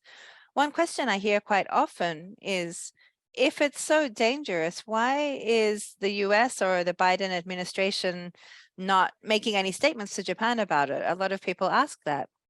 And what I say as my pure, personal response is, well, because in the United States or around the world as well, places that do have nuclear power plants, there is this water being released. And so because the US is accepting this in its own company as well, so the US isn't able to complain to Japan because it's thinking about what to do with its own water issue as well. This is something which is very surprising for people. So because I'm living in Los Angeles, we have San Onofre very close by LA, of course. And so it's about 70 kilometers or some distance somewhat like that from LA. So for people even living in LA, they don't know much about San Onofre. They don't know much about any potential impacts or any potential release of water there and so on. And so when we say that, well, the US doesn't say anything to the Japanese government because it also has its own different programs and its own dangers that it doesn't want information or awareness raised about in the US. So I think for me, what I think is very important is to connect it to local issues in the US for people to pay attention. I think that's very important. In April 2021, when Japan decided to go ahead with the release, on the next day after that, actually, Blinken in the United States, the Secretary of State, said, well, thank you to Japan for making this decision. And the United States from now also will be supporting this plan of discharge. And in August of this year, at the UN headquarters in New York, at the time when there was the Nuclear Non-Proliferation Review Treaty in New York, the US also said that it was in support of Japan's plan to release the water in Fukushima. But we can see, of course, the fact that Japan, as a country protected by the US nuclear umbrella and other countries as well, said that, well, this contaminated water issue from Fukushima should not really or does not need to be discussed at the NPT review conference. So we could see the discussions about this and that the United States is not seeing this issue as something, serious, and perhaps it's pressuring Japan or having discussions with Japan on other relevant issues as well. So in that sense, I think for us to appeal as people living in the US, the connection and the responsibility that we have in regards to that also. Thank you very much, both of you, for these comments. Of course, we would love to hear much more, but we would like to continue proceeding. And next to hear from Dr. Arjun Makijiani. Within the different questions and so on that have been raised, and hearing your recommendations and the expert panels, I would like to first of all speak a little bit about our activities as Kore Umi, the Fukushima local organization, something which is not very well known in Japan, but in April last year, when the Japanese government made its decision, the Pacific Islands Forum voiced its concern about this. Micronesia, the Marshall Islands, Northern Mariana Islands, Tinian, and so on, then after this clearly expressed their serious concern and asked for more consultations with Pacific countries from the Japanese government. Learning about this, as our local organization, we held a discussion session with the METI in Japan, and we raised the issue of the letter from the Pacific Islands Forum as well, which raised that, well, praising the strong relation between Japan and the Pacific Islands, the fact that there was no prior consultation was something which they expressed their concern about. And so we, in the discussion with our Japanese government, we asked, why did they not appeal or discuss with the Pacific Islands then? And the response from the Japanese government was, this was not content which needs to be consulted with other countries as well. When they are releasing the water, they do not discuss this with their neighbors. But at the same time, because we had these voices of concern, we made this information available as soon as possible. And so the Japanese government said that they were sincere in regards to their response to the Pacific Islands Forum, but we as citizens called for more spaces for consultation. We also see on the screen just now, there was the resolution from Micronesia or the Mariana Islands as well, stating their anger, stating that there was no consultation, no communication at all. And this is because the impact was already decided. So there are various statements from the Pacific saying that do not allow the Pacific Ocean to be used as a wastebasket for contaminated water, that there should be no right for one country to unilaterally make this decision. In response to this, locally in Fukushima, we had various activities to respond to these international statements. We expressed our thanks and solidarity to the people of these Pacific Island nations who made such statements. We have also tried to communicate and work together in coordination with other countries throughout the Pan-Pacific region as well, to think about what we can do together to prevent this, or exploring what we can do together. So Dr. Arjun, sharing your recommendations or the findings of the expert panel really shows us that it's really a great motivation or something that we can use in our activities indeed to raise these concerns. Thanks to the Japanese translation by Mari, we can see there's a lot of information, but I wonder if, first of all, we're going to have a response from Sayako from Fukushima. She has a question for Dr. Arjun. So we'll hear from Sayako, and she will share a question for Dr. Arjun from now. Sayako is someone who has moved in evacuation from Fukushima to Kyoto, and she has some comments or questions that she would like to share with Arjun, so we'll hear from her now.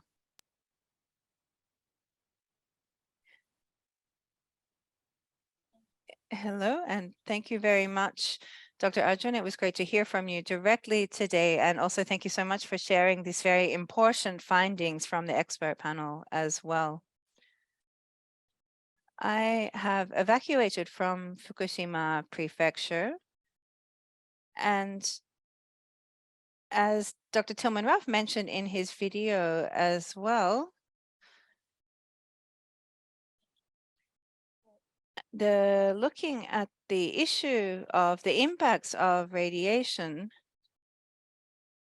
and really looking at the very important standards that we need to keep in mind, the fact that, lowering the different safety standards and so on has been quite challenging. So for those of us who are evacuating, we are very concerned about, or we feel that this policy is just ignoring our rights, our health, and so on as well. And so we're wondering what it is that we can do about this situation. And within your recommendations, we'd like to ask that within the data that is being announced by TEPCO, you have mentioned that there is some insufficiency or not enough. Looking at the different, balances, or you've spoken about the different things between the cesium and tritium and so on in your presentation. Within such a situation and looking at the different proportions of the radioactive materials and so on, the information that you've shared, what I'm particularly interested in, looking at the bioremediation, for example, if you could share a little bit more about that. And also with the using the treated water in concrete in a way that will not have impact on humans. You mentioned about this as another potential method, particularly looking at this, how to utilize treated water in other ways. I think this is something that we need to, of course, be cautious about and have more research about. But Dr. Arjun, I wonder if you could share a little bit more about this kind of concrete in which the treated water could be included.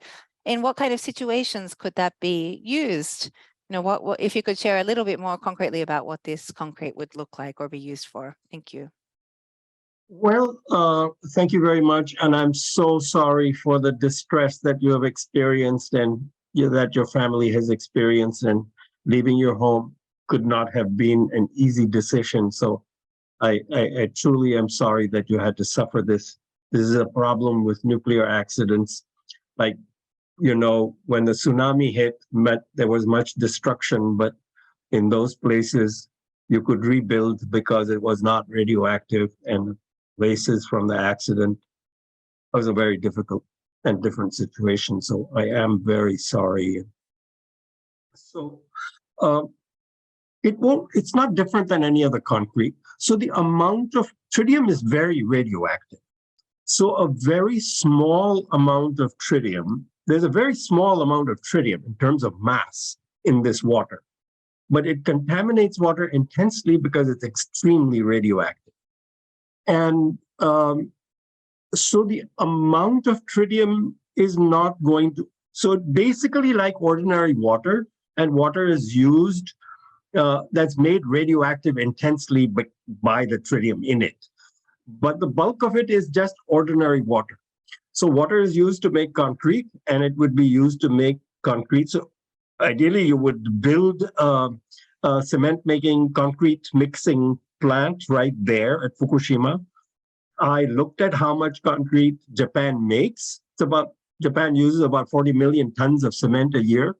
So this water could be used in a small fraction of the concrete, like for the girders under bridges, or even making waste containers, various applications that are not buildings, like where people would live.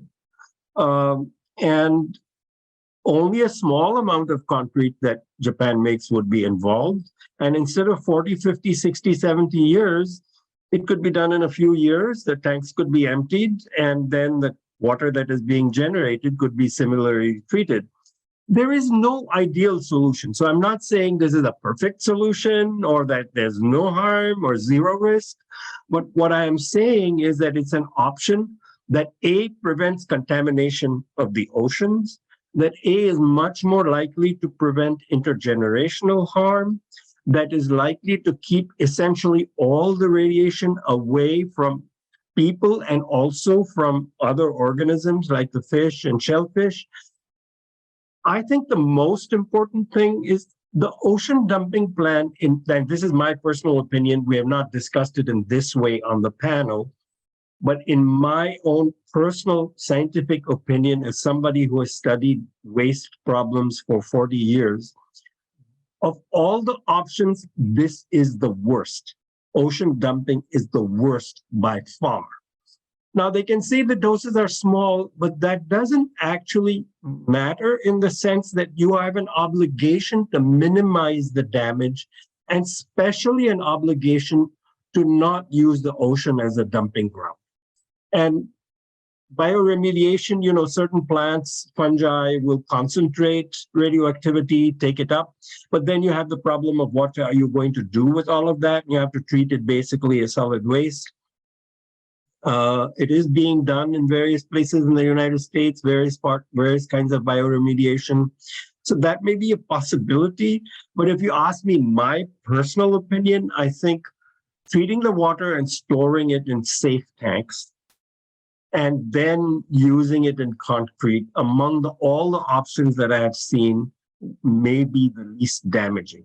But we didn't examine it in great technical detail. So I think if there were a serious effort in 3 months, you could come up with an answer as to whether this is the best way to proceed. But TEPCO has absolutely refused to consider it. The NDA has refused to ask them. The IAEA has basically said, we're not going to worry about the problems now.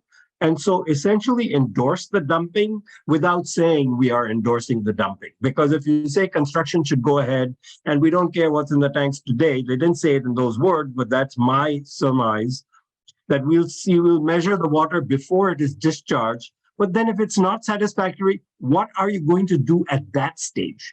And there's no answer to that question. If you have to go through ALPS 100 times, are you going to do that? The indications are from them that, yeah, they would do it. The cost and time implications, we don't know. So I think it's not a sensible way to proceed, certainly not responsible for future generations and for the common heritage of humanity in the oceans. Not only humanity, but more and more we realize that we are just one more living being among so many, and that we are interconnected. And this is the way to affect the most possible living beings that you could, dumping it in the ocean. And that's particularly lamentable. So there is no ideal plan. Once the accident has happened, in a way, once you have created the nuclear power plant and all the waste, there's no ideal solution. But there are solutions that are much, much less damaging. Concrete, I think, it would be my choice to examine most in detail now. But most important is for the government of Japan and for TEPCO to stop this. Dr. Makajani, can you elaborate a little bit more about one of the suggestions about bioremediation? Like, is there any successful example somewhere in the world? Yeah, well, there are various examples of bioremediation in the United States. Mostly it is used for chemicals, because bacteria and so on will break down the organic toxic chemicals into carbon dioxide, water and so on. It's more difficult with radioactivity, and with the volume of water we're talking about, bioremediation may apply to the tanks that have high levels of strontium. Ideally, I think ALPS treatment should proceed, and it should be stored in seismically safe tanks. So you can imagine maybe some part of the water might be bioremediated where you can't get some of the radionuclides out, or iodine-129, for example. But overall, I think for the volume of water, bioremediation should be considered, but it could be a complex option. I see, thank you. And do you plan to publish your memo online, or what is your plan? Currently, we are circulating it. You are free to use it. There are 188 people on this. I presume they all have it. We don't yet. We want to be respectful to the Pacific Islands Forum, so we have not yet published it online. but all of the members of the expert panel are circulating it to the concerned public. And so far as I'm concerned, you are certainly free to use the memorandum, and to the colleagues from other countries, Taiwan, China, Korea, who made presentations. If you want to make your own translations, the English is available. I understand some members of the press have it. And somebody asked whether I would be willing to talk to the press in Japan. Yes, I have often talked to the Japanese press over the decades, not only about this, but about many other issues, including the bombing of Hiroshima and Nagasaki in the past, 25 years ago, 30 years ago. And so I would be quite happy to talk to the press.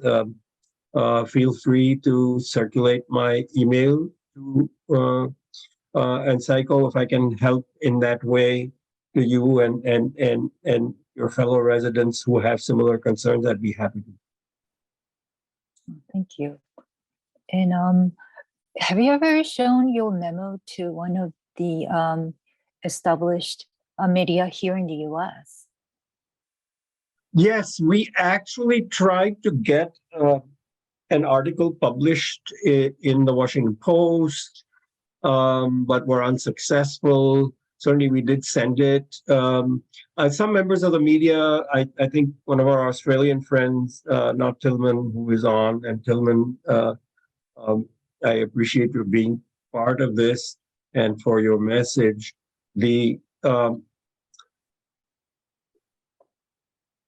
So the press has it. There hasn't been a press event. I would be happy to have a press event if you want to organize one and inform my fellow panelists to see if they want to participate. I know one of my fellow panelists whose partners from South Korea is going to go to Korea next month to present to their politicians and their executive branch and people responsible in their government. And I think he will probably talk to the media. I'm happy to also do it from here. I travel less, but I'm happy to do what I can this way. And what was the reaction from the Washington Post? Like, No, they didn't accept. they're not interested in publishing it. Do you know? Well, why? they have, so I don't know whether I would condemn them or put it that way. They have a lot of requests for materials, and maybe they don't see this as that important, given everything that is going on. I don't know what their reason was. But we didn't hear from them. Normally, you send them an article and they don't publish, they don't tell you why. Do you think that IAEA in the United States are collaborating? Like, why are they complicit on this? What do you think? Well, the IAEA has a conflict of interest, the same way the Atomic Energy Commission had in the United States. So on the weapons side, it is clear they have a mandate for inspections and so on. They're not promoting weapons production. On the nuclear power side, they have a dual mandate. They are promoting nuclear power on the one hand, and then on the other hand, they're supposed to provide advice on safety and environment and radiation discharges and so on. This is a conflict that, would lead generally to the minimization of problems. But even given that, I was shocked that the IAEA was not concerned to know what is in the tanks today and how that would affect the treatment as well, and was basically willing to say, okay, go ahead and start the construction and then we'll see later. On another matter that I did not mention, and if you give me a minute, I would like to mention, is initially when the expert panel was formed, there seemed to be some readiness on the part of the IAEA to talk to the expert panel directly, because we are, after all, scientifically appointed by the governments of the Pacific region, the 18 governments that are members of the Pacific Islands Forum. And so we are, in a way, official scientists for that forum. They may or may not accept our advice, but we give them the advice according to our best scientific judgment. And we have been able to arrive at a common scientific judgment. And initially, I did not know whether we could, because so many different, from so many different fields. But my current understanding is that the IAEA is actually refusing to talk to us. They said they treat us as any other scientist on the street, and which is a very shocking thing, especially given our findings. Our findings should be shocking, even if somebody is not concerned and thinks the doses are going to be low and dumping may not be too bad. Just the scientific problems and the way in which it is being approached should be shocking for an institution, not only TEPCO, not only Japan's foreign ministry, but also your nuclear regulation authority.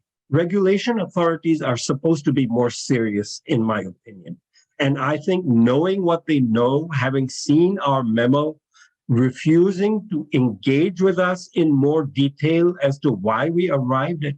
You take that tellurium-127 thing, so simple. You should have no tellurium-127, but you claim that it was there and you are measuring it. And when we raise the question, you move around and say not 2019, maybe 2014, December 2011, and then in the end, none of those were satisfactory answers and no answer was forthcoming. Me as a scientist, that's very shocking. Even if the plan were perfect, it's shocking in itself because it makes me say, how can I trust the measurements? If they are not willing to address this kind of problem that is so blatant in the measurements, how do I know that any of the measurements are right? And currently, as me personally, not talking for the expert panel, currently as I sit here, I can't say that I have confidence in TEPCO's capacity to make good measurements. And besides, not statistically representative, and we said so, and they said it doesn't matter, which to me that makes sense. So refusal to talk to the expert panel by the IAEA, I think, is a big problem. The Japanese government has talked to us, the TEPCO has talked to us, but in the same way as you mentioned earlier, where they say, we want your understanding, which basically means we want your agreement. And when we did not agree, and that's where we are, we did not agree. Thank you.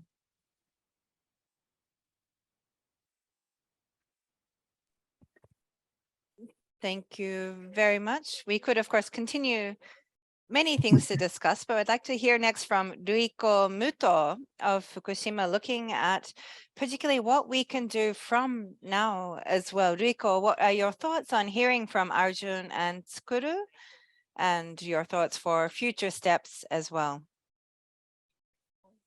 Thank you so much to the presenters today and everybody joining this panel as well. Hearing this conversation, I think when we look at this Alps treated contaminated water release into the ocean, I think this is really a big international issue. Looking at this nuclear violence being used to threaten our global environment and indeed the planet. Hearing voices from outside of Japan of their recommendations, letters, and voices being directed towards the Japanese government, despite the fact that these voices are being raised. Those of us living in Japan, living in Fukushima, often we don't necessarily hear about these international efforts and these different developments and movements. For citizens, I think we need to make sure that we are not isolated, that we are connected with one another. Looking at these different efforts around the world to stop this release of the contaminated water is such a huge encouragement for us. And particularly looking at these scientists, with a conscience who are working hard to protect our planet and people as well, is a huge power to us as well. Concerned and active scientists have such an important role to play, which we are grateful for. So I think we had a lot of ideas and suggestions, including by Tsukuru today, for example, going to the beach and speaking to people who are enjoying the coast there, the water there as well, is something I think which is very effective. And also looking at having a global simultaneous action in different places around the world, I think is also a very good idea.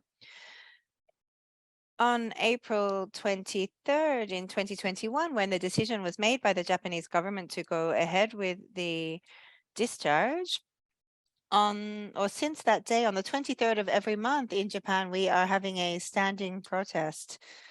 First, we were doing this within Fukushima Prefecture itself, but we have appealed to people around the whole of Japan. And there are some places in France or even Vietnam, in different countries around the world, who are also doing actions on the 23rd of each month and sharing their photographs with our campaign. So there is also Sayonara Genpatsu, or Goodbye Nuclear Power Plants, which is a very large coalition of Japanese groups. And on April 23rd next year, they are also planning on having a very large event. So April 23rd might be a good day for a global day of action on this issue together next year. And we heard from Dr. Aja Makjani today, and hearing about the different results and so on of the experts committee and looking at the insufficiency of data, this issue, and also environmental assessments, the fact that this has not been done thoroughly and comprehensively, and looking at the fact that alternatives are not being sufficiently considered is something which we were very strongly feeling, but having this kind of scientific backing in order to raise our concerns to TEPCO and the Japanese government is something that we felt very strongly in listening to your presentation.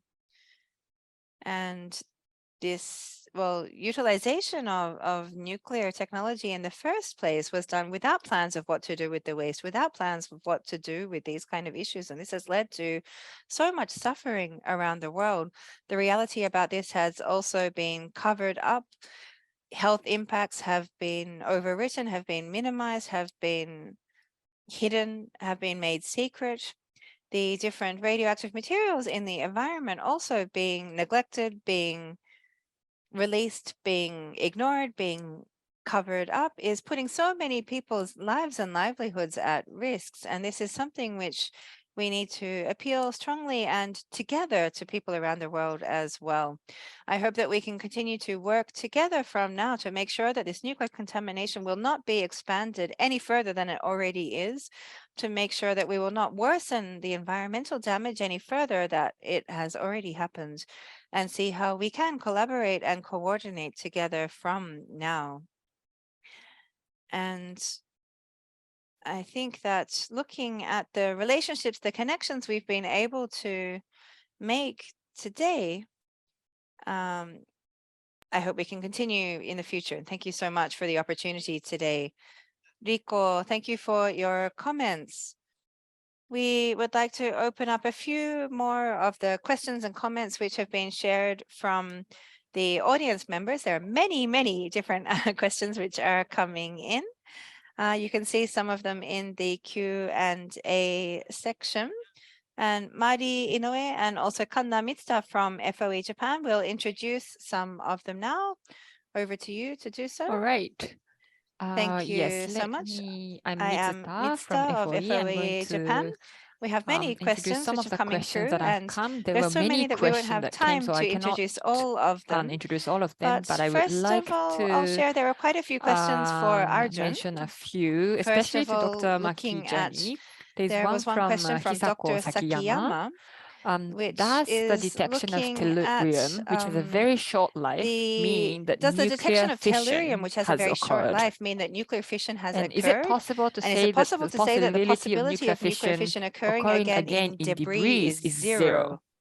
I'm going to mention about three. Another one to Dr. Makijani. From another person. What about the possibility of microorganisms increasing in the tanks during long-term storage of the water, and OBTs and other nuclides accumulating in the bodies of these microorganisms, and other organisms in the ocean also accumulating OBTs and other nuclides as the microorganisms are discharged into the ocean together with the water? And one more. Now, I agree with everything Dr. Makijani said, but he did not go in depth on the toxicity assessment of tritium water. I personally think assessments based on IAEA ICRP logic is totally unreliable. I would like to know your opinion.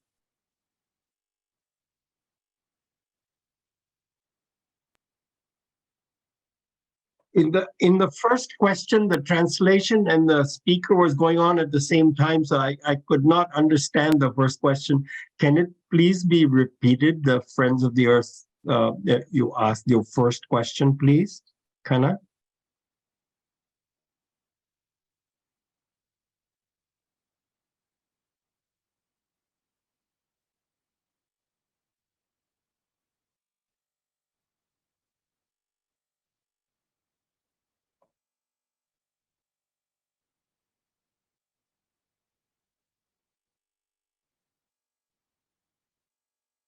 I need a translation.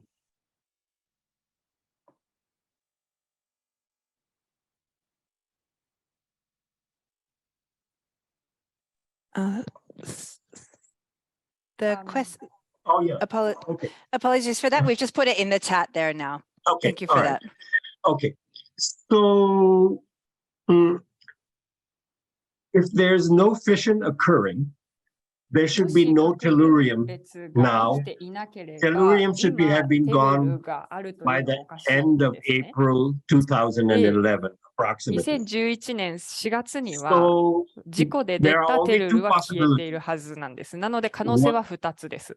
一つは、I'm hearing the translation so in Japanese at the same time. They have so.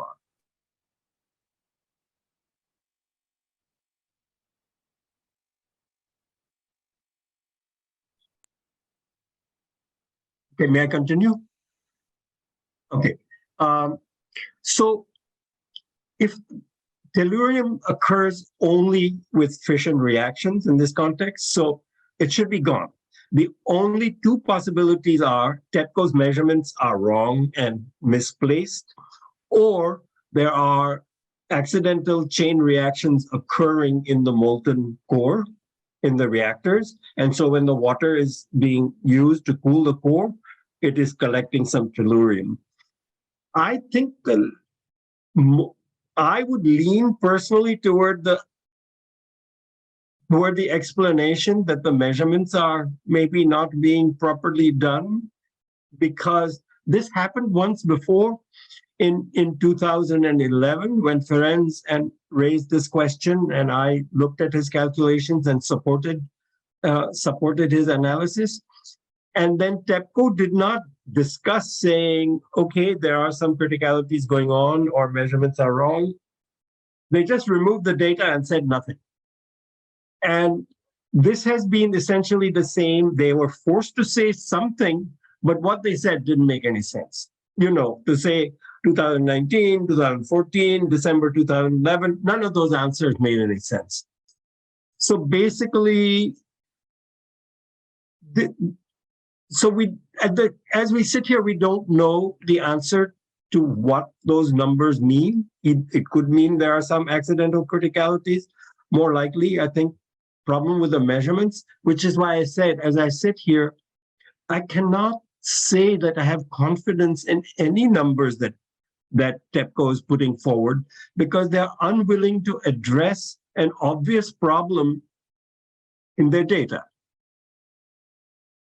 And that's the most I can say about that. About the other questions regarding microorganisms building up in the tanks, I don't know that this has been studied at all. Certainly microorganisms would absorb tritium. You know, the energy system that we have, which is the remnants of bacteria in the cells, which are the mitochondria, is the same in fish. It is the same in algae. It is the same in plants. It is the same in shellfish. It is the same essentially in all multicellular living beings. And so if tritium is going to affect mitochondria, as I have explained, then it is going to affect all the living beings in that way, because we have the same energy system. We convert food into energy by the same. It's an amazing thing of evolution that the energy system has been maintained throughout all the multicellular creatures and more. So in regard to the last question about tritium and the IAEA, and this is one of the reasons I wrote a book about tritium, it's not that the assessments of tritium by the IAEA are wrong. It is that they are too narrow and are not looking. So for example, the question that I have raised, how does tritium affect the energy system? If you affect the energy system adversely and damage the mitochondrial DNA, does it reduce your ability to fight diseases? During pregnancy, what happens to the fetal development if tritium goes in and the mitochondria are damaged? We know we inherit mitochondria from our mothers. What happens if the mitochondria in the ova are damaged? What happens to a girl child's children, so 2 generations? None of these questions have been studied. So, and I'm confident of this because in 23 years ago, my colleague and I wrote a letter to the US National Academies about this problem. And we urged them to study it because they were writing their big report on radiation health effects, which they published in 2006. And in that report, they mentioned our letter and they said, we are not going to study this now, we will leave it for future research. Well, future research hasn't actually officially appeared. And so this year in 2022, January, I again raised it with the National Academy of Sciences, saying multi-generational impacts, the impacts of tritium. You have not studied it. That memo is on our website. If I can send a message to everybody, I would be happy to put a link to my memorandum to the National Academies on the question this year.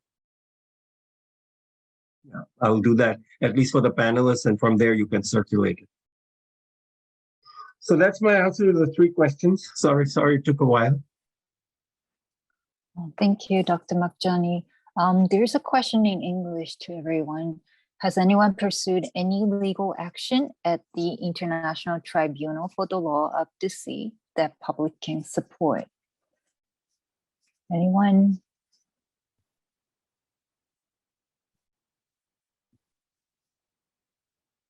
I think legal action.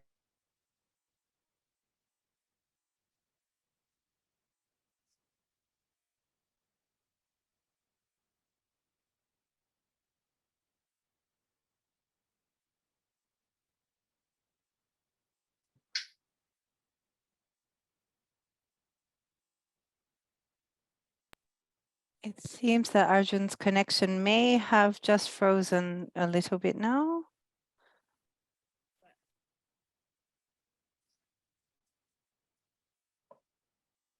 If we have any other questions or comments while we're waiting for Arjun to be able to join us once again, perhaps we can continue. There were also perhaps some questions about the Japanese situation. Kanna, if you can share.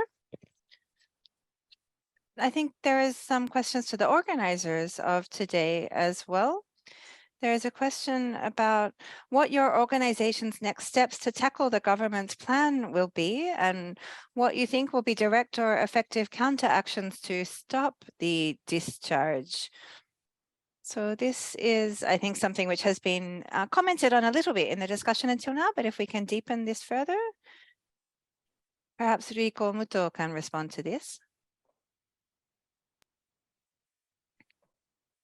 Thank you very much. So as I briefly mentioned before, April 23rd last year will be 1 year since the government's decision about the discharge. And so we are now preparing various actions or thinking about what will be best to do at that timing. And I also mentioned a postcard campaign that we are doing at the moment.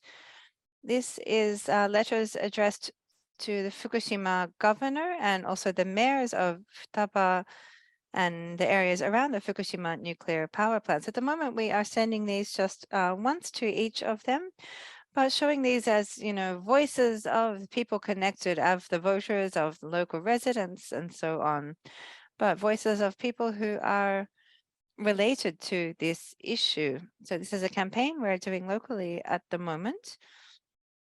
Whether this is effective, of course, is something that we're not sure, but looking at what sort of small steps that we can be doing locally in regards to this one by one, seeing how this can be connected and developed further. So we hold some kind of hope that, of course, this will have an impact. Terumi, do you have anything else that you would like to share? Yes, so to be honest, it's you know, there's a lot of things that everything is happening really on a daily basis, and so we're very struggling just to keep up and deal with the day-to-day situation.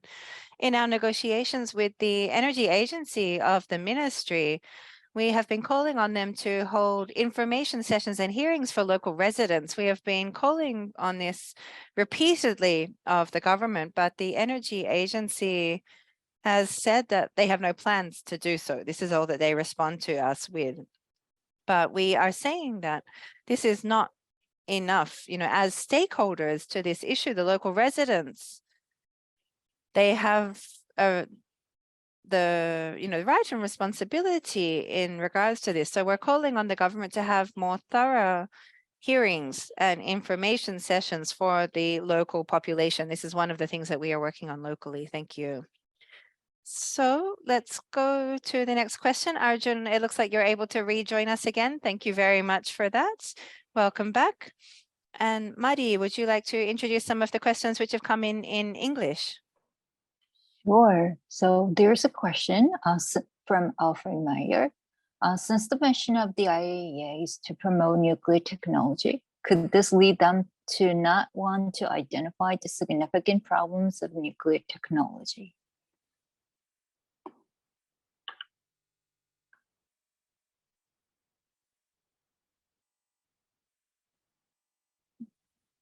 Can you unmute? I wouldn't say that it would lead them to not identify the problems. That might happen too. There's more as to your assessment of how serious something is and how much you should balance in a way, as they say, the costs and benefits. So I don't know about the IAEA, but I'll give you an example from the Nuclear Regulatory Commission that happened in the aftermath of Fukushima, and a lesson that the nuclear establishment refuses to learn, not only in this country, but obviously everywhere. So the problem in these reactors that we have, the light water reactors, is the problem of meltdowns. That is the main accident problem. And when there's a meltdown, there's hydrogen, and the hydrogen explodes. That's what happened in Fukushima. It also happened at 3 Mile Island. There was a hydrogen fire or explosion, but it did not damage the containment, unlike Fukushima. But there was hydrogen, and there was a hydrogen fire or explosion. So this problem arises from the material from which the fuel rods are made when there's a loss of coolant. There's zircaloy material. It reacts with steam. This problem has been known since 1978, and it was called to attention by the man who designed those fuel rods, Mr. Gulbrandsen. After 3 Mile Island, it should have been clear that he was right, that maybe we should research another material. Researching a material for fuel rods, very complicated. After Fukushima, the United States Nuclear Regulatory Commission wrote a safety report. What should we do? Make the batteries higher, have more fuel oil on site, whatever. It was a good report. But they did not consider this problem. Should we make fuel rods out of another material so we won't have hydrogen and we won't have explosions? Since there was not this in the report, I raised it. I said, why did you not consider this issue? You know it is an issue. It is the source of these meltdown problems and explosions. And they were very reluctant to answer. They avoided the question, but I insisted, and they said, well, it's the same problem with all reactors, so we didn't consider it. I would have thought that if it is the same problem with all reactors, we should pay more attention to it. Not less, because it is the main problem with meltdowns. So there you have an example. I would say that the IAEA, as an agency that makes its authority known on safety, and that's a word that was used by the Director General in his presentation to the Pacific Islands Forum, that we are the scientific authority, basically. And so they are. This is a question that they should have insisted on a long time ago. They should have done in France, in Japan. Every nuclear regulation authority should have raised this question, but none have done so. So that is my exhibit A is that in 2022, if we wanted nuclear power and we think it's important for climate or whatever, there should have been an alternative material for fuel rods by now. So going forward, we won't have meltdowns. But it's a hard problem. It's not an impossible problem. I know this because I have researched it, but it may be a costly problem. So it is not being done. So it's not that they won't. Yeah, it's more complicated. The conflict of interest is very deep, and the way it expresses itself is not straightforward, but it is very much there. Thank you, Dr. Mukjani. There's a comment from one of the audiences to Tsukuru-san.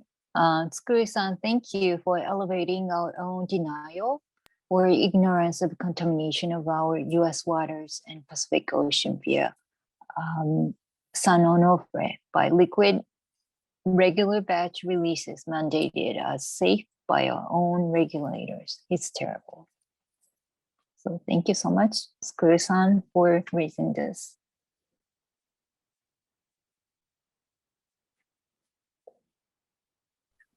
Thank you very much for that. Thank you to all of our panelists and audience. We would love to continue the discussion, but we're actually already past our planned finish time. So we will close the panel discussion and Q&A now. But thank you so much for the many active questions, comments, and discussion which came through. So we will have some closing words from Oda Chiyo.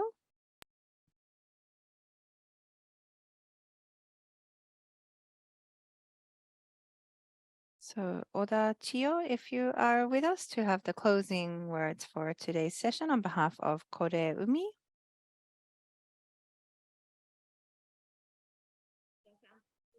Ms. Oda, if you can turn yourself off mute. Just bear with us for one moment.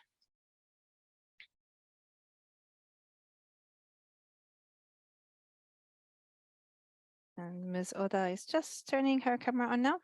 Here we are. Thank you very much, everybody, for joining us for this very long and full program today. We had many people joining us from countries all around the world to look at this issue of the Fukushima contaminated water. We had many different recommendations, comments, suggestions, ideas in a very precious time for discussion together. So thank you so much, everybody, for sharing your perspectives, the information, looking at this is something which needs to be approached from all kinds of directions. So this was very important for us today. For those of us from different positions, different backgrounds, hearing these explanations and opinions, suggestions was something that I think for all of us looking at this situation, I live within 50 kilometers of the nuclear power plant. So this is a place, of course, which had delicious fish and seafood that we were always treasuring and enjoying in our lives. However, after the Fukushima nuclear power plant disaster, the fishers, their suffering has been immense, the fishing industry and all of the fishermen. And of course, the rest of the local community as well is still continuing to suffer even today in many ways. Now, looking at this plan to release the contaminated water into the ocean feels to us almost like another nuclear disaster happening. This is something very serious. And your voices the fact that it is reaching people around the world, and yet the Japanese government and TEPCO is trying to prevent people from hearing these kind of voices, trying to make sure that this does not receive the attention that it does require and deserve. This is a very serious issue, and we don't know how long it will even continue for. So these voices of concerns coming from all around the world, they are trying to put the lid on these voices and make sure that they are not heard as much as needed. However, we cannot stop raising our voices, and we must do this together. We will continue to hold these concerns, these worries, and make sure that we do not pass on this situation to the next generation. We cannot allow that to happen. We will do all that we can and do it all as much as possible together to pass on a clean ocean and clean world for the next generations, and continue to raise our voices and actions together for this. We know this is a busy time of year in December, but we're very glad that towards the end of the year, we feel that this was almost a Christmas present to us to be able to share this time at the end of the year. We hope that you all stay well, stay healthy, and we'll continue to raise our voices and action together from now. Thank you so much. Ms. Oda, thank you for these words. On behalf of the organizers today, we had a great opportunity for connections and ideas today, and this can be a new start together in our actions as well. We would like to hereby end today's symposium. Thank you for staying with us for these several hours today. We have had many questions asking whether the archives will be made public, and also for the presentation materials and contact details of the panelists today. Koreumi, as the organizers, we will share this with those registered today, and also on our blog and social media as possible as well.